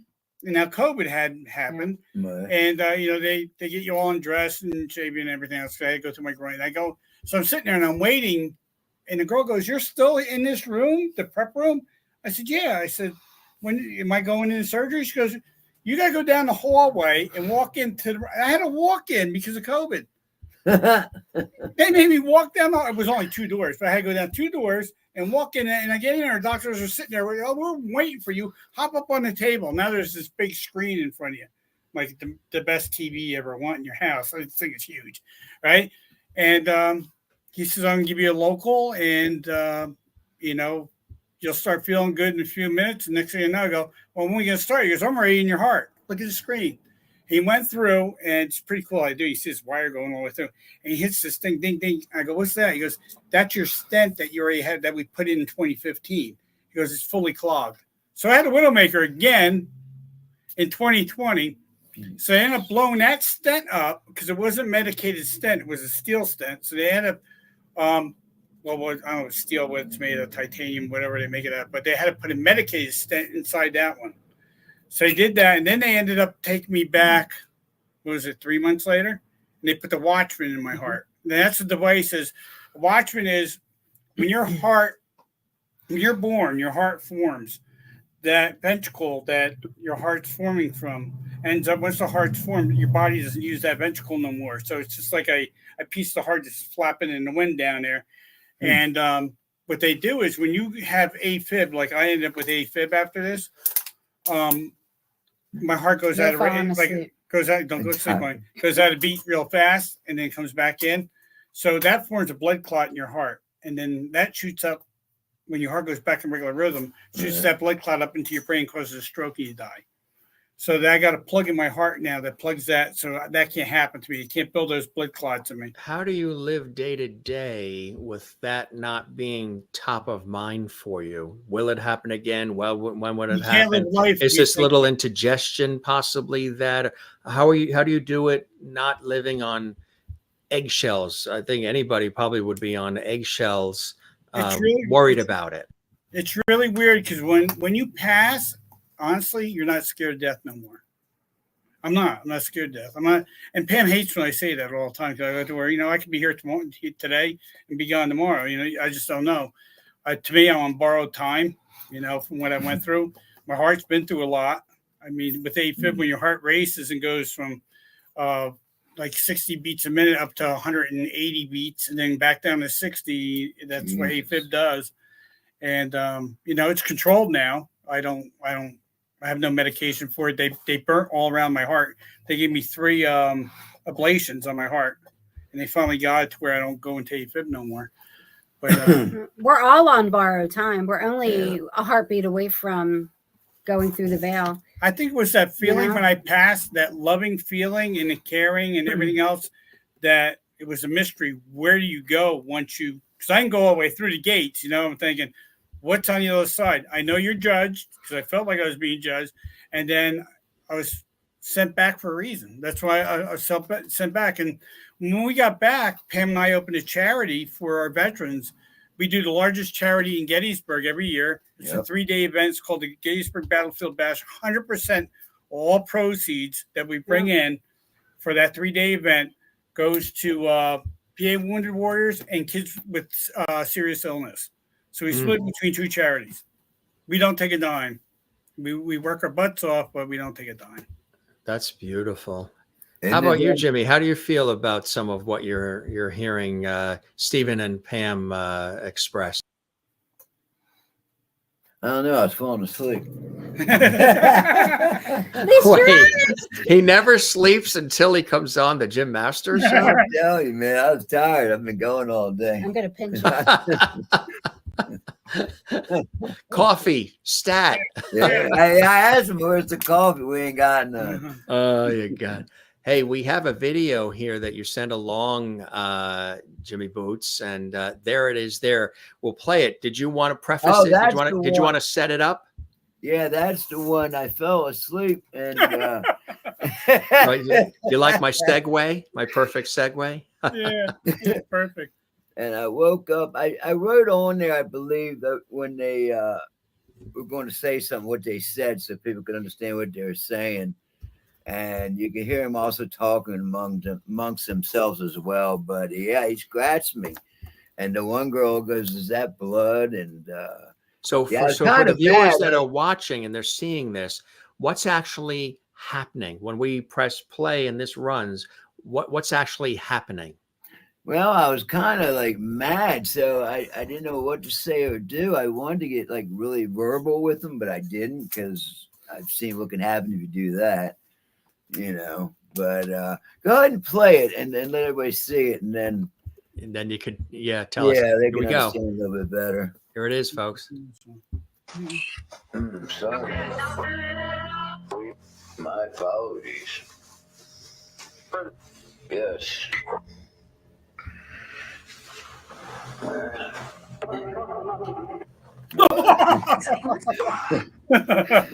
That's a good one.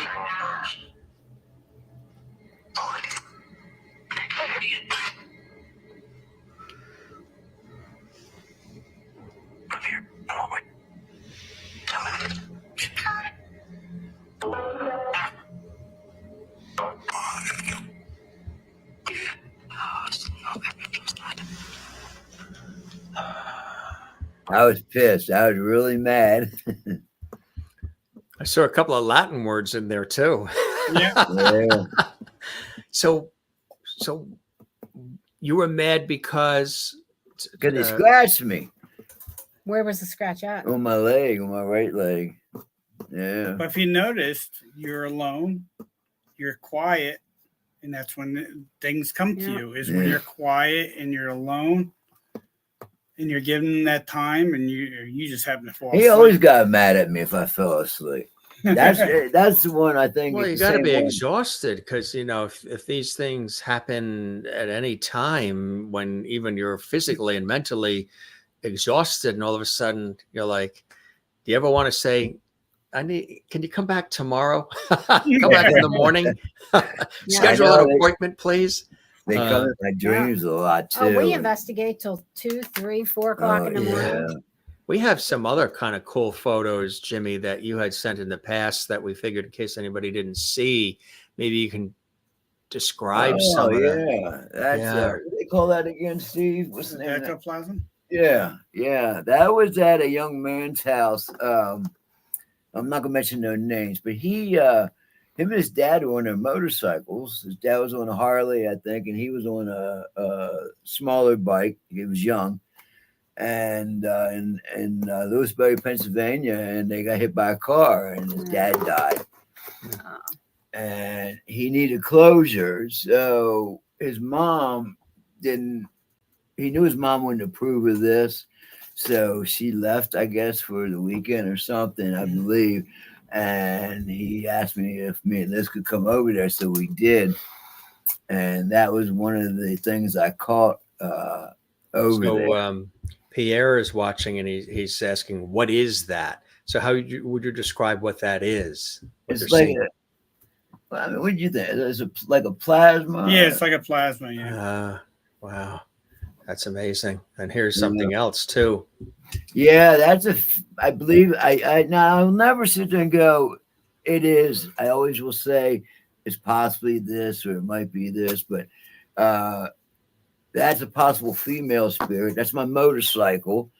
And she's actually, I think, standing behind it. I don't have my glasses on, but she's standing behind it. She's something on her head, around her head, like. Well, there was like a band light, of flowers or something. Something, yeah. It's that was out in Lewisberry, outside during the pandemic. That was there, yeah. That was in my house. That old Tex Ritter right there. Oh boy! Yeah, wow. You see, it looked like an old. It was like an old cowboy kind of. Yeah. Yeah. It's incredible. And which one is this? Oh my God, this one here. Look at the red eyes, if you can see them in the middle there. I know. Yeah, oh yeah. I do something a little different than a lot of people when it comes to. Look at that one. That one does not look happy. He was looking at me. Yeah, he was peeking around my shelf there. I was actually sitting on this side of it, and he was looking at me. Yeah. I mean, when you see something like that, do you have the fear of God in you, or do you try to embrace it, figure out why it's there, or how do you react to that? Steve. Yeah. I'm so used to it. I mean, yeah, there's times I get scared, but that is the baby. I thought that's what it was. That's a baby right there, right? So that's Sure, a possible like a baby there. That was in my office, and right there. Yeah. Mm-hmm. Yeah. Oh yeah, definitely. And that's me being me. That's him being him, absolutely. Being the spirit. I can't see. I don't have my glasses on, so. The guy that does your hair, Jimmy Boots, probably through the years of him doing your hair, he or she, they probably paid off their house. No, that's my natural hair. Yeah, exactly. This is cool. What is the setup here? Is there something? Is it right there? I can't see. Yeah. You're looking at there, Is this in like your office or the house? Yeah. That's That's my inside office. your. Yeah. Your setup. Wow. Yeah, in my house. And oh yeah, that's the guy. I didn't know if they were horns or his ears. They look like horns to me. Looks like horns. Yeah. Ears, doesn't it? Like I'm animal telling you, ears. yeah, that Almost was like a bat's ears, or it was large. different. Yeah. That's interesting. Wow. Oh, I see her. Yeah. Yeah, I didn't know. It looks like he's got like it's a bandana around the neck there. I see a woman right here. Yeah, I Wow. see it. Yeah, that's her whole head right See there. that as well. And it looks like she Yeah. has an earring on there. There's That's- another face right there. Yeah. Mhm. And Yeah. something's like a That was in amazing. my kitchen. That's in the kitchen, huh? Yeah. That's my kitchen. When you were Wow. young, That's his What are you kitchen. cooking, Jimmy? That's a fancy kitchen. What Yeah. happens when Jimmy Boots cooks? Jimmy, I I know was you gonna say. in your house, but all that the smog that you see in the pictures there. I use yes. Do I you don't have something burning in there while you're doing Yeah. that? What are you burning? I use a if you ever watch some of these shows, they use smoke vapor. Oh, that's a vape. Okay. So I figured out that possibly being the vape has oil in it, that it might Mhm. stick to them more. And sure enough, that's what it was doing. So you're scrying with the smoke. Yeah. Cool. Yeah. Cool. Now that picture, go back to that one that was at the front door. One more. Where is it? One more. Right there. Those were apparitions that were that's my front door right there. Mhm. And that was apparitions that that was all during the pandemic. That was all during the pandemic, huh? Yeah. Oh, Yeah. look at that one. Yeah, that guy there. Kid. peeking. Yeah. Yeah, here's a guy there. That was, I think, in our bedroom Why do you think there's so many spirits at your house? because they're always around me. Yeah. Always. Anywhere I go, it's like this. That looks like a priest. Yeah. Yeah, it's been this way most of my life. And yeah, always there. Is that the one where somebody's watching me from over there? Mm-hmm. Yeah. I can't tell. Oh, that was outside. Yeah, you can see that one. That was outside. There's two of them, I think.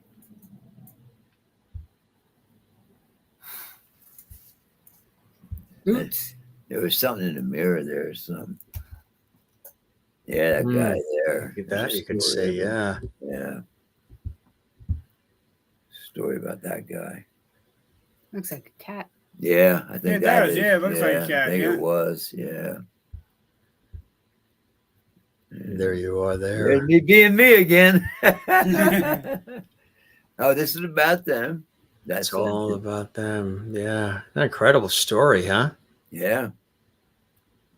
Certified Reiki master as well, huh? Lovely Yes. Dale, yeah. Lovely There's- Dale was pretty cool because that's a town of psychics. Mhm. And what was the Fox So Sisters? the started? Casadega in Florida is a sister city. I'll be right back, Jim. Talk to So them. there's You got it. I'm gonna in steal New your seat for York, 1 they second. kind Yeah, of yeah. some moved Come to on, Florida, back. some stayed in New York. Okay. It's a great shot of the two of you.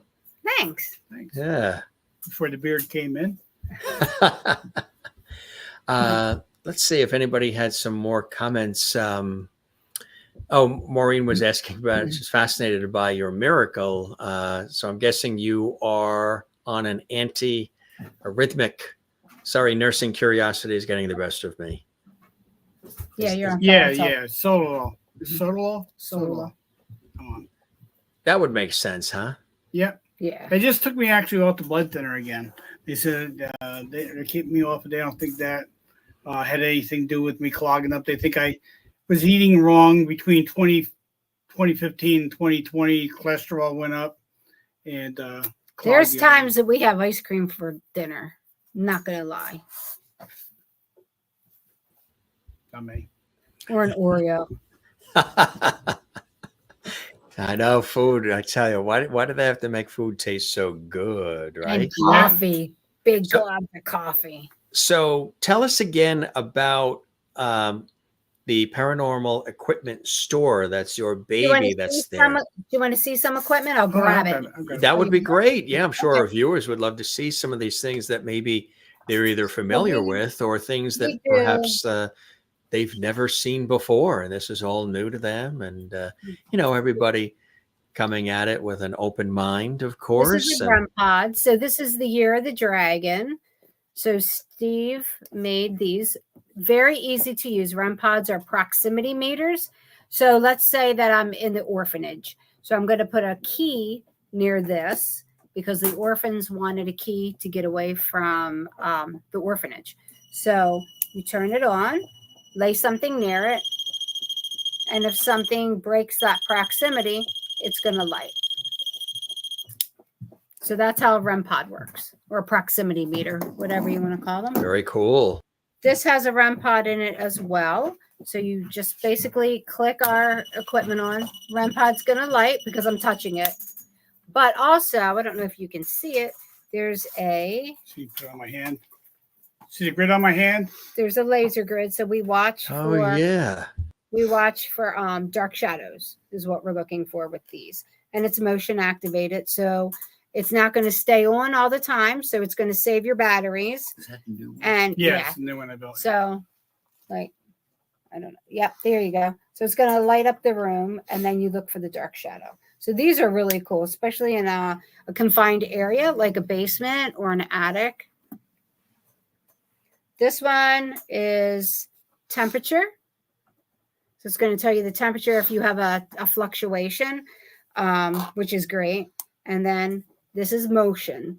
So it doesn't have the boop, boop, boop, boop, boop, but if something is moving on either It side, starts lighting up and blinking all over. you're going to I know. hate the sound sometimes, you know? Yes, It so just this It's gets like so an ambulance. annoying. Look, see the lights going It's like an ambulance. What?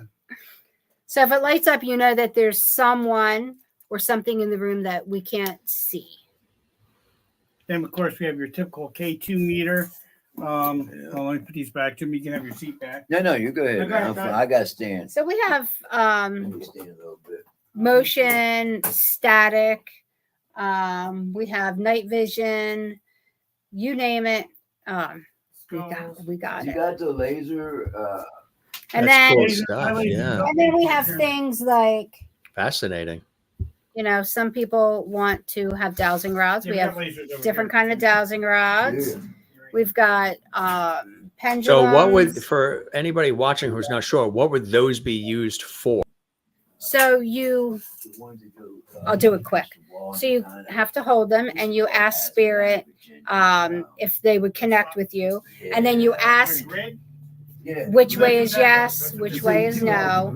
And they'll communicate through moving them. And they used to call them water witches. So we tell people do not use these near water because the water will manipulate them. What do you got? I showed him Frankenstein. And then we've You got got earrings in it pendulums. too. See earrings light up. Then we got your typical K2 meter you see on TV. Yeah. So spirit comes by this, it'll light it up. A lot of these were used. These were first used on ghost hunters. What's his name? Chris. I'm trying to think of his last name. He's got cancer right now. Which Oh, you're the young guy. Yeah, Chris. He came on the show with this on Ghost Hunters. That's how they first came out. This detects electronic magnetic fields around your house. So if you go by you can't see So here. his If you go by cancer came something, back. go usually by the laptop. It'll I trip was it. going to say. And the lights will go like this on it. If you get a real high magnetic field by you, it'll light up like that. So I use it for the spirits to ask questions and say, "Can you light this up?" And it's just usually a green light on it. And Your with battery's dead. Batteries dying. And with these, be careful of your cell phones, turn them off, put them on airplane mode because they can give you a false positive. And then we also have different kind of protection elements that I usually carry. Apache's Tears. So those protection elements, what are they and what would they be for? They're all different. There's Apache's Tears, there's quartz, there's different kind of jaspers. There's jet, whatever you feel accustomed to. And that's kinda to take protect them you with from negative. I take them with me. Yeah. Kind of like that. That's just you can wear them. Some people put them in their pockets. Then there's different sprays. I sell Palo Santos, different kind of sages.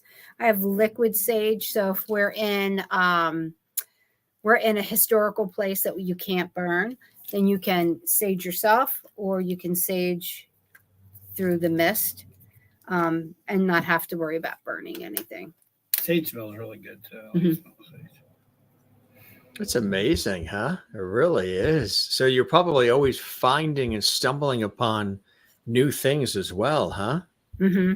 But people need to be careful, because there was a lady that was contacting me who had spirits in her house, and they weren't violent or anything like that, but they were bothering her.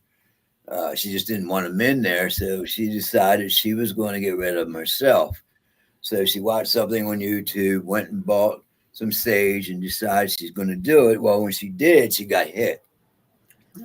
So me and Liz actually went over there, and I filmed it, and I had a talk with them, trying to explain that she didn't understand what was going on, and that the person she was trying to get rid of was actually the guy who probably built the house from the beginning, and that's always been his home. Yeah, that's right. You're taking them from his element. Right. Exactly. And when I did all this, them orbs that you talk about, that you've seen, we had one that was flying around, and then it turned into a light anomaly. And then they didn't have no more trouble with, anything there after that. Good. So I would imagine you guys. Be careful. Oh, yeah. I would imagine you guys are probably. Are you ever called upon? Not that you can really discuss it, but are you ever called upon by law enforcement, government agencies, other entities, organizations to help them look for things, look for clues, solve mysteries? Have you been approached by, the public at large, entities like that, to sort of guide them, support them in research and problem solving that they're involved? We've been called into people's homes to help them personally, whether it's with their house or whether it's with the land itself. Businesses too. And businesses. Never law enforcement, but I do have friends who have been called.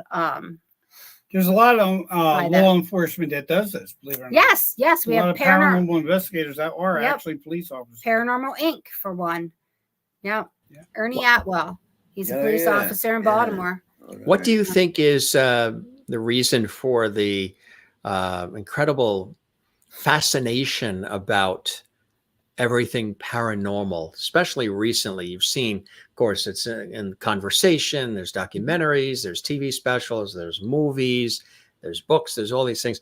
What is it about it that you think fascinates people, especially in recent years? I think because of everything that's happening in the world, I think we want to be secure with what's going to happen to us, because we're all going to be on that other side of the veil. Like it or not, we're all going to step through it. Yeah. And I needed to know where my loved ones had gone. Was my great-grandmother safe? Is my mom and dad okay? I just want to know where the hell I'm going. It's the unknown. It's the unknown. It's fear. It's fear, right? Yeah, it is fear. Part of it. I plan to have a flat tire that day. Or have my car stall out. I try telling everyone that watches these shows on TV, don't believe everything. Of course, a lot of those shows that they put on are for ratings. Investigate. I don't know if you ran across any, but I've never, doing this for 29 years, have ran across a demon. What they consider a demon. usually it's humans that are Angry. angry. Mhm. Yeah. It's what, like I said before in the beginning, it's the personality of the person before they pass away. If he was an angry old man that was sitting over there, he's probably that way on the other side too. Yeah. Um, Just like at the Hoover House, we're a nursing home. It's that greatest generation. We always are getting the F-bomb. yeah. Like, for instance, one of our first EVPs in the Hoover House, there's 4 flights of steps, and so I was questioning on the recorder. I worked in long-term care, so I was kind of talking to them like they were right there. So I said, please be careful on the steps. Do you take the elevator or do you still take the steps? Please be careful with your walker. Kind of questioning like that, because I love the elderly and I'm a little naggy, but I love them because I want them to be safe. And when we played the recorder back, it said, and it was out of breath, it went, oh, effing steps, but it said it. And then the one time you were out of breath because of your heart, What do you say? and Steve's like, oh, I got to catch my breath here. And when we I said I played can it hear back, myself breathing. yeah, when we played it back, it said, that's effed up. Yeah, he likes swearing up there, that one. And Jim, you can also hear what they call disembodied voices as well. And one time, just for instance, like me and Liz was in the bathroom with me. No, we weren't doing anything wrong. And I heard this voice start talking, and I was hoping the guy she did, but she did, because sometimes I think she thinks I'm nuts, but she got to hear it as well. And that's what they call disembodied voice. And there's a voice, obviously, without the body. But and if you pay attention, you actually can hear it quite often, in an area where you may have a lot of activity. Mhm. We have one in our house that every time, like, when we have an elevator, like Pam said, in our house. So with my heart, I don't walk the stairs all the time. I should do the stairs do. more often for exercise, but I take the elevator up to the I third race floor. him. He So gets she in always the leaves elevator me. and I run. But every time she goes, she leaves me shut off all the lights in the downstairs. So I shut the lights off, and she's already upstairs. And I'll get this one part by the kitchen where a lady says to me, "Good night, Steve." And you hear almost every night, I'll get it before I go to bed. She'll say Wow. that to me. She'll say, "Good night." You just like you said, with that voice. Yeah. It's the same person every time. I went downstairs into our basement one day, and I went down with the recording. I actually have this on recording, because I used to go down there and get EVPs all the time. So I went down the staircase, and I'm playing it. I get down there and go, "Hey, Steve, what's up?" And it was a guy, and I'm like, so they know who you are. Oh yeah. They know Oh, who you yeah. are. Mhm. Yeah. They'll call you out by name. That's fascinating. It really is. Could you shut it off if you wanted to, or no? It's I ongoing. can't. I Yeah. can't. Mhm. We do what's called table tipping. The Mhm. Fox sisters used to do this, where people sit around a wooden table and you just put your hands lightly on top of it. Don't push down on the table, and ask questions. That table will tip to the person, whoever they want to talk to, and that person can ask questions. You can say if it's yes or no, or like yes, tip the table. If it's no, don't move the table. We had our tables actually 4 or 5 people on the table, and my table does what I say it wants to dance. I guess so the table, I said, this table wants to dance. So we all stand up. We'll keep our hands on the table, and this table will start spinning all the way across the room. We got video of it Wow. several times. Yeah. You haven't done that with me yet. I got to take you No. over to the house and do it. Yeah. But it's amazing what they do. Mm. Bears come through. Yeah. Now, while they're doing that, I have my phone, and if a person comes through, because we were a nursing home, I will Google obituaries. So I'm trying to historically document, and I'm writing, and I'm Googling while they're And the Working spiritual, with yeah, when your spirit. table's tipping, they'll spell their names out. You say, well, how do they do that? Well, you have your hands on the table. You say, tip the table. I'm going to go through the alphabet. When I hit the first letter of your name, tip the table towards me. So you go A, B, C, and also maybe D. It'll tip towards you. They go, okay, second letter. And you haven't spelled it out until you have a name. Yeah. And that's how we do it. And then we look it up, and then you'd be surprised. Yeah. So Yeah. it's all research. They're doing spirit. I'm researching, and I'm documenting. So that's another way of investigating without walking around the whole place. You can just We take it's usually a pie table, like a 3-legged pie table. Right. And that's what we use for them. Yes. Yeah. Here's a question. Mhm. Do you believe in that? Pam does. Ouija boards? Yeah. I do not use a Ouija board with people who are novices. Like, you have to really know what you're doing. I Yeah. do not take it out during an investigation. I do not take it to other people's houses. Hollywood kind of got the storyline of Ouija boards, and Made it it kind sort of like kitschy. Yeah. And So yeah. the Ouija board was created in Baltimore. There's 2 different kinds. So I'm from Baltimore. So I used to use a Ouija with my grandmother. So there's 2. There's a planchette that rides the rails, and then there's the planchette that kind of looks like that, and you put your fingers on. I do use a Ouija board from time to time, not very much anymore, but never with. I would never bring it out and scare anyone. Who was that? Years ago, there was sisters or something that the Fox sisters. Yeah. That was them, Yeah. and they were writing on the wall, wasn't they, or something, and I don't know. letters on the wall. Wasn't that them? And they're talking to the person in their house. This was like the late 1800s. Oh, I don't know. I'm gonna have to look that up. They See, say I like that to actually learn something. that is like they were like first person to ever communicate, kind of like a Ouija board. And then they had a thing they would use to point at the letters. Well, you got to think about it too. What's the difference between a Ouija board and the stuff I showed you here? To right? me, it's the same thing. A Ouija board is a form of communication. When you use an electronic device, it's the same thing. Yeah. You're still doing like a Ouija session. You're You have to talking, have you're a good communicating, intent. You yeah. have to have a good intention and go in with an open mind. But if there's something that you're not comfortable with, do not do it. and close out right. Always close out right. When we table tip, we open with a prayer and we close with a prayer. And we tell them to go back to their side and we'll stay on our side. And we've never had an issue. You want to sit back down, Joe? No, I'm fine. I need to stand. I was falling asleep. I just want you to stand. Yeah, because of those hours you put in, which are basically 24/7, 365. Do you have people that also ask you to predict things, predict the future, predict outcomes? Do they come to you That happens to me when I table with tip. like a psychic kind of thing they're looking for? When I sit around, we table tip. I don't know if it happens to you, Jimmy. I think it does. 4 people, 5 people around the table, they'll be asking questions. And I freaked one lady out one time. I said, I'll get the voices said to my head, and no one else hears it but me. And they'll say, ask them this, ask them that, ask them this. And one was, ask the lady with the white, shirt on, about her grandfather who had a John Deere tractor. I remember that. Yep. Huh. And I turned around and she goes, I said, does anyone have a John Deere tractor in their family?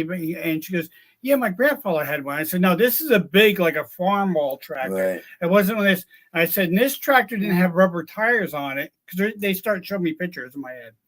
So, and this all happened since I passed away. I got this gift. So all of a sudden I see these big yellow tire, rims with spikes on them, no tires, She goes, that's my grandfather's tractor. I said, well, there's one really weird thing about this tractor. And she goes, what? I said, it has a duck on the hood of the tractor. I said, it reminds me of the duck of Convoy on the truck of the movie Convoy. Yeah. She goes, that's exactly what it was. She goes, he loved the movie Convoy, so he got that duck and he mounted it on his tractor. Wow. So that was really weird. So it was validation that her grandfather was right there in the house with us. That is incredible. It really, really is. Why do you guys love doing this? What is it about it that, fills your cup and inspires you and keeps you going through what you go through and feeling what because you are investing not only a lot of your time, resources, but you're investing a lot of your own physical and mental spiritual self in the pursuit of getting these answers. Yeah. So what are some of the blessings that you get in return from doing this investigative work on behalf of everybody else? Helping people, helping them through grief, knowing that there's something else. And then that helps when I help someone, or if I give someone Reiki, then I heal myself. We actually had a lady come in and buy a spirit box from us because she knew she was going to pass. Oh, I remember. And she bought that as a gift to give her children. So she said, when I pass to the other side, I'm going to communicate to this radio to you. And her family was with her when she bought it at the store, and she handed it to them. Yeah. And says she goes, "This is my last trip to Gettysburg. I'm not going to." Yeah, remember? And I said, "Oh, don't say that you're not going to come back. You know, we don't know. You could come back and visit again. Come and see us." And she said, "Oh no, I'm dying, and I'm coming to get some things so my family can talk to me." Yeah. Jesus. Yeah. Yeah. And then I knew. I was like, okay. I knew that because I was questioning. Oh my gosh, I'm getting out of the medical field. I'm not going to swipe in every day. I'm like on my own. And I knew that that was validation that I was on the right path. And then I get hit with the questions from passing. You know, they said, "What's it like on the other side?" Because I know I'm going to be there soon. And then, you know, I just tell them it's a loving, comfort them. It's a loving feeling because it is. It's something I can't explain to anyone. Did you see a light, a tunnel, a light? I only saw that dim light when that figure came at me and gave me and told me what it said to me, and that was it. There was no big bright light because I don't think I passed through to where, you know, you get to the gates or whatever. Right. So and start. Did you see your childhood and your whole life before? Well, that's when you said that, because when I was in the ambulance and the first time they gave me the nitro, and I told you I passed. I felt that come up, and I passed out.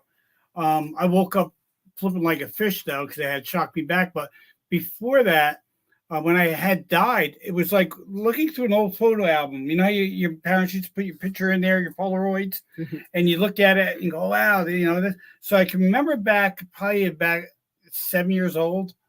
And then I saw pictures like as I got older and older and older and older, cars, animals I had, boom, boom. Then it started going really fast. So it was showing me my life, but it was going. Also, it started going really fast. The reason why I think it was really fast because they were bringing me back. They were shocking me back to life, and that took away that photo. Because when I woke up, I looked at the EMT and I said, "Why did you take me out of my dream?" And he goes, "Dude, we just brought you back." He goes, "You passed away on us." And then that was the scariest part of my whole trip was looking out the back of the ambulance and seeing the exit that my house is on and knowing I still have a 55-minute ride to Scranton. Jesus. And I just died. So that put the rear, you know, that fear in me that what's going to happen. So I died 2 more times in the ambulance there and then 50 times in the hospital. That's incredible. They were shocking me every 10 seconds back to life. And I asked them, "Why did you shock me?" They burnt a hole in my back. When they shock you, they don't shock you this way. They shock you from the front and your back like this. They put you on your side, they shock you from the back. So what you see on TV was the old, like the emergency show, where they boom, you know? No, it's front to back. And they burnt a hole in my lower back here from shocking me so many times back to life. That's really amazing. It's incredible. Jane in Sweden had a question about ghosts. How about things that ghosts, are there things where ghosts can't, she's watching in Sweden, can send text messages where you get a message on your phone? That's just a random one. We've heard of it happening, you know. Yeah, I never had. If it's not a telemarketer trying to sell you a loan, it could very well be. How about you, Jimmy Boots? What blessing does all of this hard work bring you? I don't know if it's so much a blessing. I you know, we're talking about a lot of these shows that are about ratings, and I wanted to make, you know, I wanted to act with my brother Joey and make movies, but then I decided when we were going to film that bounty hunting show that I really liked reality, and so I'd like to be able to use this and maybe bring something to the floor a little bit more about this, more honesty about it, more official. I agree with you on that. You know, a show that we can, no matter where I go to something there, it's going to come out, and so our ratings will be good anyways. Well, I talked to a lot of producers about that too, and I said to them, you know, do a real show with like people like us, where Right. we're real. We're not scripted. You know, so something happens, right. and things will actually happen.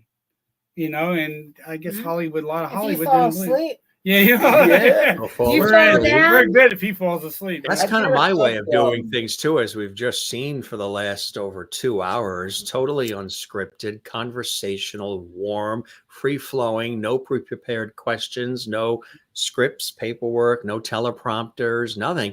And it's just the energy and the conversation versus typical interview. you know, That's a Jim, style that's one of my favorites because I think you plug into one another more, you learn about one another. It's not like I'm the host and you're the guests and just follow Right. what I say and do.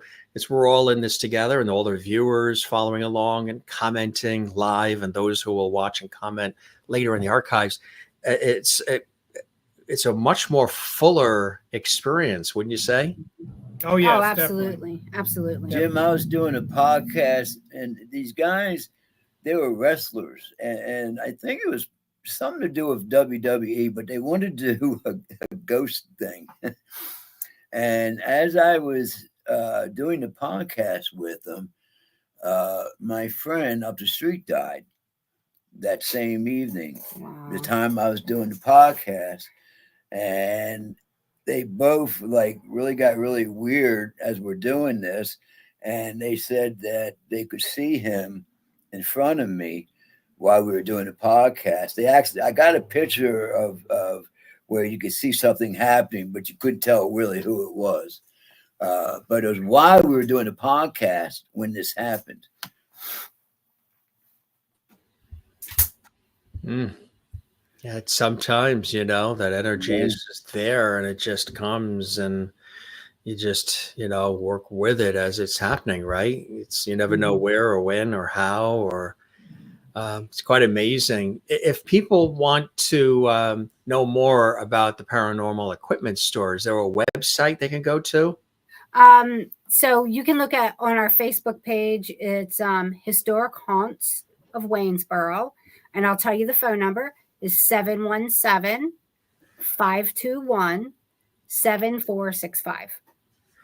And Jimmy Boots, how about you? Is there a website or anywhere? I know, of course, social media. I'm not real big in that, but I Yeah. just started putting stuff up on TikTok. Yeah. And I was so worried. I wanted to try to work on these shows. I didn't want to put a lot of stuff up. You're for right, people to exactly see. right. Yes. But I got one I want to do, though. I got a few of them I'm writing up, but one of them I want to take people on an investigation, people that are in the entertainment business, and because a lot of them really want to know what it's about. And I want to take them out there and do an investigation with them. But you can go to my TikTok. You can go to Facebook. I put pictures. Matter of fact, Instagram has all my pictures from the pandemic on Instagram. And if you, Facebook is under, oh my God, I can't even remember what my own Facebook is. Jimmy Boots Finfera, I Jimmy think. Boots. Yeah. All there. Yeah, Exactly. if you just type in Jimmy Boots Paranormal, that stuff comes up. It all comes up. Yeah. Exactly. And then you can ask me anything. I'll be more than happy to answer. Well, this was really terrific conversation, and that's what I say. We call these conversations, gang. And Jimmy Boots, thanks for coming back and really sharing with us your time and your passion and being a return engagement guest. This is your second time, and we'll have to have you back. And thanks for wanting to be on our show. I really appreciate that and reaching out. And of course, we think the world of your brother too, Joe, fabulous Hollywood actor, doing his thing, making the magic in Tinseltown. And it was wonderful meeting you, Stephen, and Pamela as well. Hope you guys will come see us again as well. And Thanks for having us. we're here in the New York area. I'm in the New York Oh. tri-state area, so we're in the Northeast. You're not far. Pennsylvania is what, 2 hours, 2.5? Yeah. Come over to Not the even. house, I'll put you up.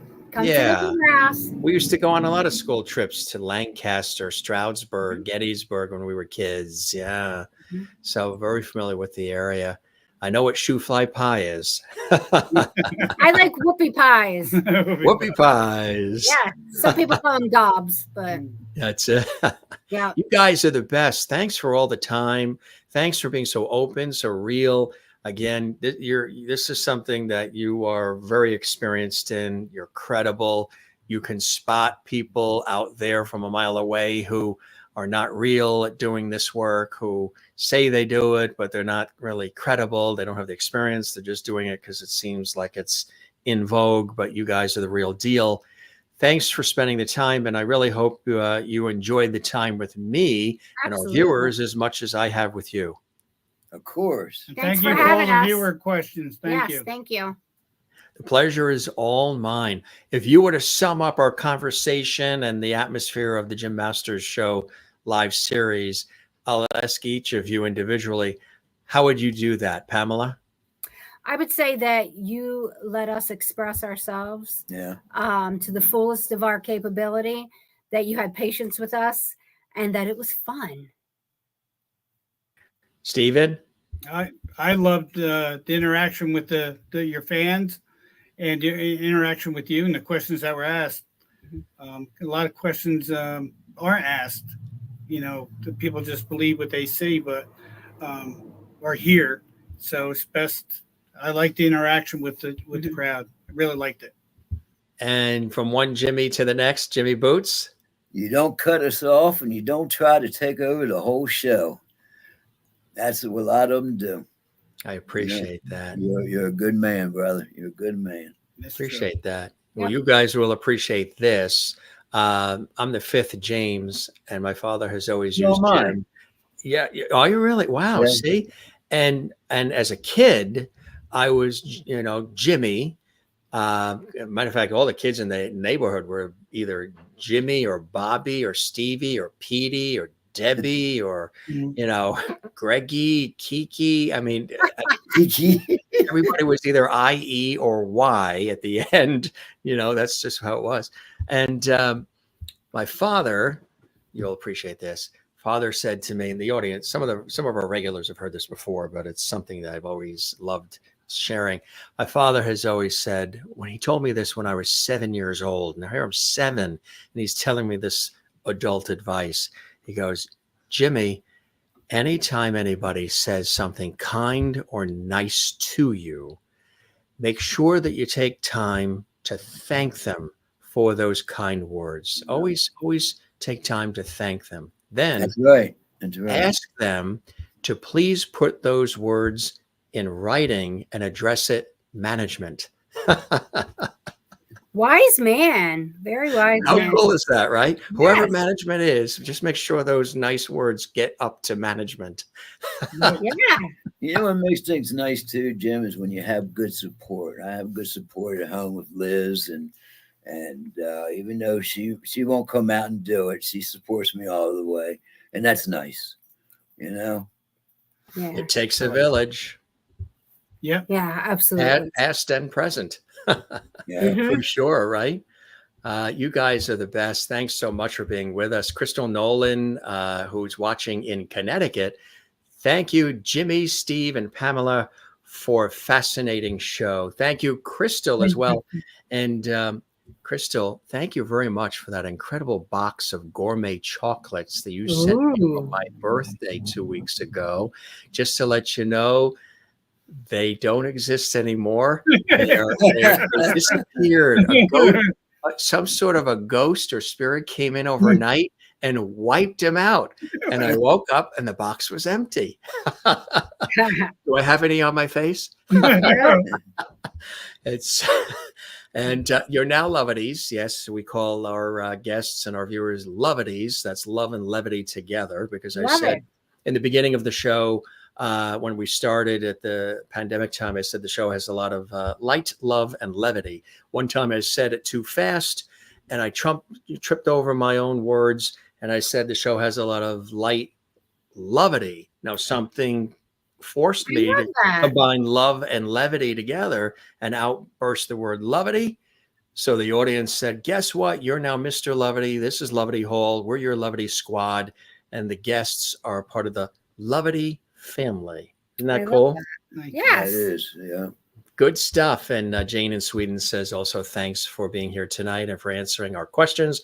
This has been a really interesting and amazing show. Thank you, Jim. Our pleasure. Merlin in Canada asked a couple of questions. Thank you guys for being here and sharing your experiences with us. Stay safe. Maureen in Arizona. This was absolutely fascinating. Thanks for being Jim's special guest this evening and for answering all the questions. Welcome to the Levity Squad. You're getting a lot of levity tonight, gang, here, which is cool. She's in Arizona. Kathleen's in New York City. Thank you all for being here. Such an interesting conversation. Loved it. Take care.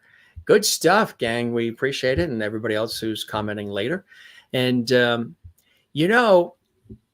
and this, I mean, in a loving, beautiful way, there's something about your aura that reminds me of the very talented actress, Pamela, beloved actress, Carolyn Jones. I see it in the eyes. Yes, okay. Remember, she was on the Munsters. She played the mom in the Munsters.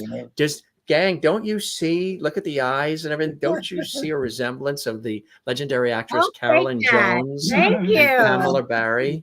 I was saying this throughout the show. I said, there's the hair, the eyes, the smile. And the aura. There's a lot of Carolyn Jones. She, of course, was on the Munsters, but that's a beautiful shot of her when she wasn't on the Munsters. I see. Do you guys see what I see? Yes. It's like you see it, right? In the eyes, just the whole thing. Amazing. I always try to put two and two together, things that remind me of something else. I'm very visual that way. Okay. So I was saying that throughout the show, and I wanted to pop that in towards the end. Thank you. Good stuff, huh? I tell you. And Jimmy Boots is going to head home on his bike. Over the mountains. That's it. When you see him coming on the bike, part the seas. He's coming. That's right. Ride all year, buddy. That's it, my friends. You're the best. Come see us again. Spread the word about our show. It takes a village. This will be archived on our YouTube channel, Jim Masters TV, so people can see it again on our YouTube channel. And anybody watching the show, we encourage you to give it a thumbs up, share this on the social media, subscribe to the YouTube channel, Jim Masters TV, and leave a comment in the comments section. Maybe you found this fascinating. Maybe there's things you've experienced in your life as well that you want to share with us. Do it in the comment section on our YouTube channel. We would love that. Pleasure having you here, gang. Go make a sandwich.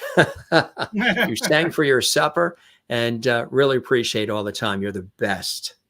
Thank you, sir. Keep in touch, Jim. Absolutely, Jimmy. You as well. You take care, my friends, okay? Right. Thank you for having us. Thank you. Take care. Be well. And to your mom in Florida. Yes. So everybody in Florida, our family. Let's all pray for them. Let's really all pray for them. Yeah, we're all. Do you want to say anything? Is there anything you want to say, Pamela, or anything? Is there a prayer or anything that comes to mind?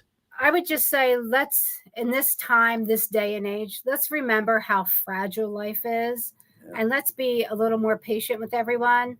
And don't be afraid to show people that you like them, that you love them, that you care about them. Let's come back together. Exactly. I second and third that emotion. Be well, my friends. Come see us again. And thanks for everything. And you take care. All right. Thank you. Take care. Later. Right. Bye-bye now. See you. All right. Stephen Barry, Pamela Barry, and Jimmy Boots here on the show. So cool to have them all here. And it's so good to see Jimmy once again, right? He's a return guest. He was with us during pretty much the height of the crazy pandemic. And it was awesome having us here and updating us on some cool things he's working on. Of course, he's been involved in reality television. He's also been involved in documentaries. He's a retired bounty hunter. That's a whole other career. And of course, he's a renowned paranormal investigator. And he brought on the special guests, Stephen and Pamela, which sort of expanded the unique conversation even further. They've shared their experiences. Steve, very open about his health experiences, having died and come back. That's fascinating, very fascinating and interesting, eye-catching, eye-opening, inspiring conversation for all of you here on the Jim Masters Show. We thank Jimmy for being with us, Jimmy Boots Finfera, and his brother Joe Finfera, the great actor in Hollywood, even popped in to say hello and watching. If you're still watching, Joe, so great to have you here. Kathleen, thank you. Awesome show. Jim, she's in New York City. And where Jane is, it's 4:30 in the morning. Some people always ask, how can we support the show? When the shows are on live, you can always do a super chat, super emoji, or super sticker in the chat section if you're chatting in the live Lovity chat room. Or when the show is not live on any of our episodes, there's a heart icon underneath all the episodes on the YouTube channel. And it's called a thanks. It's a heart thanks. You click on that, and that helps support what we're doing as well here at the Jim Masters Show live series. Also, in addition to that, liking, commenting, subscribing, and sharing also helps us grow big time and helps us reach more people around the world. Fascinating conversation as we like to have here on JMS. Thanks for being with us and all your time as well. And come see us again. Check out our lineup of great upcoming episodes. Matter of fact, if you subscribe to the YouTube channel, thanks to those who have already. You're a part of the family. We love having you here.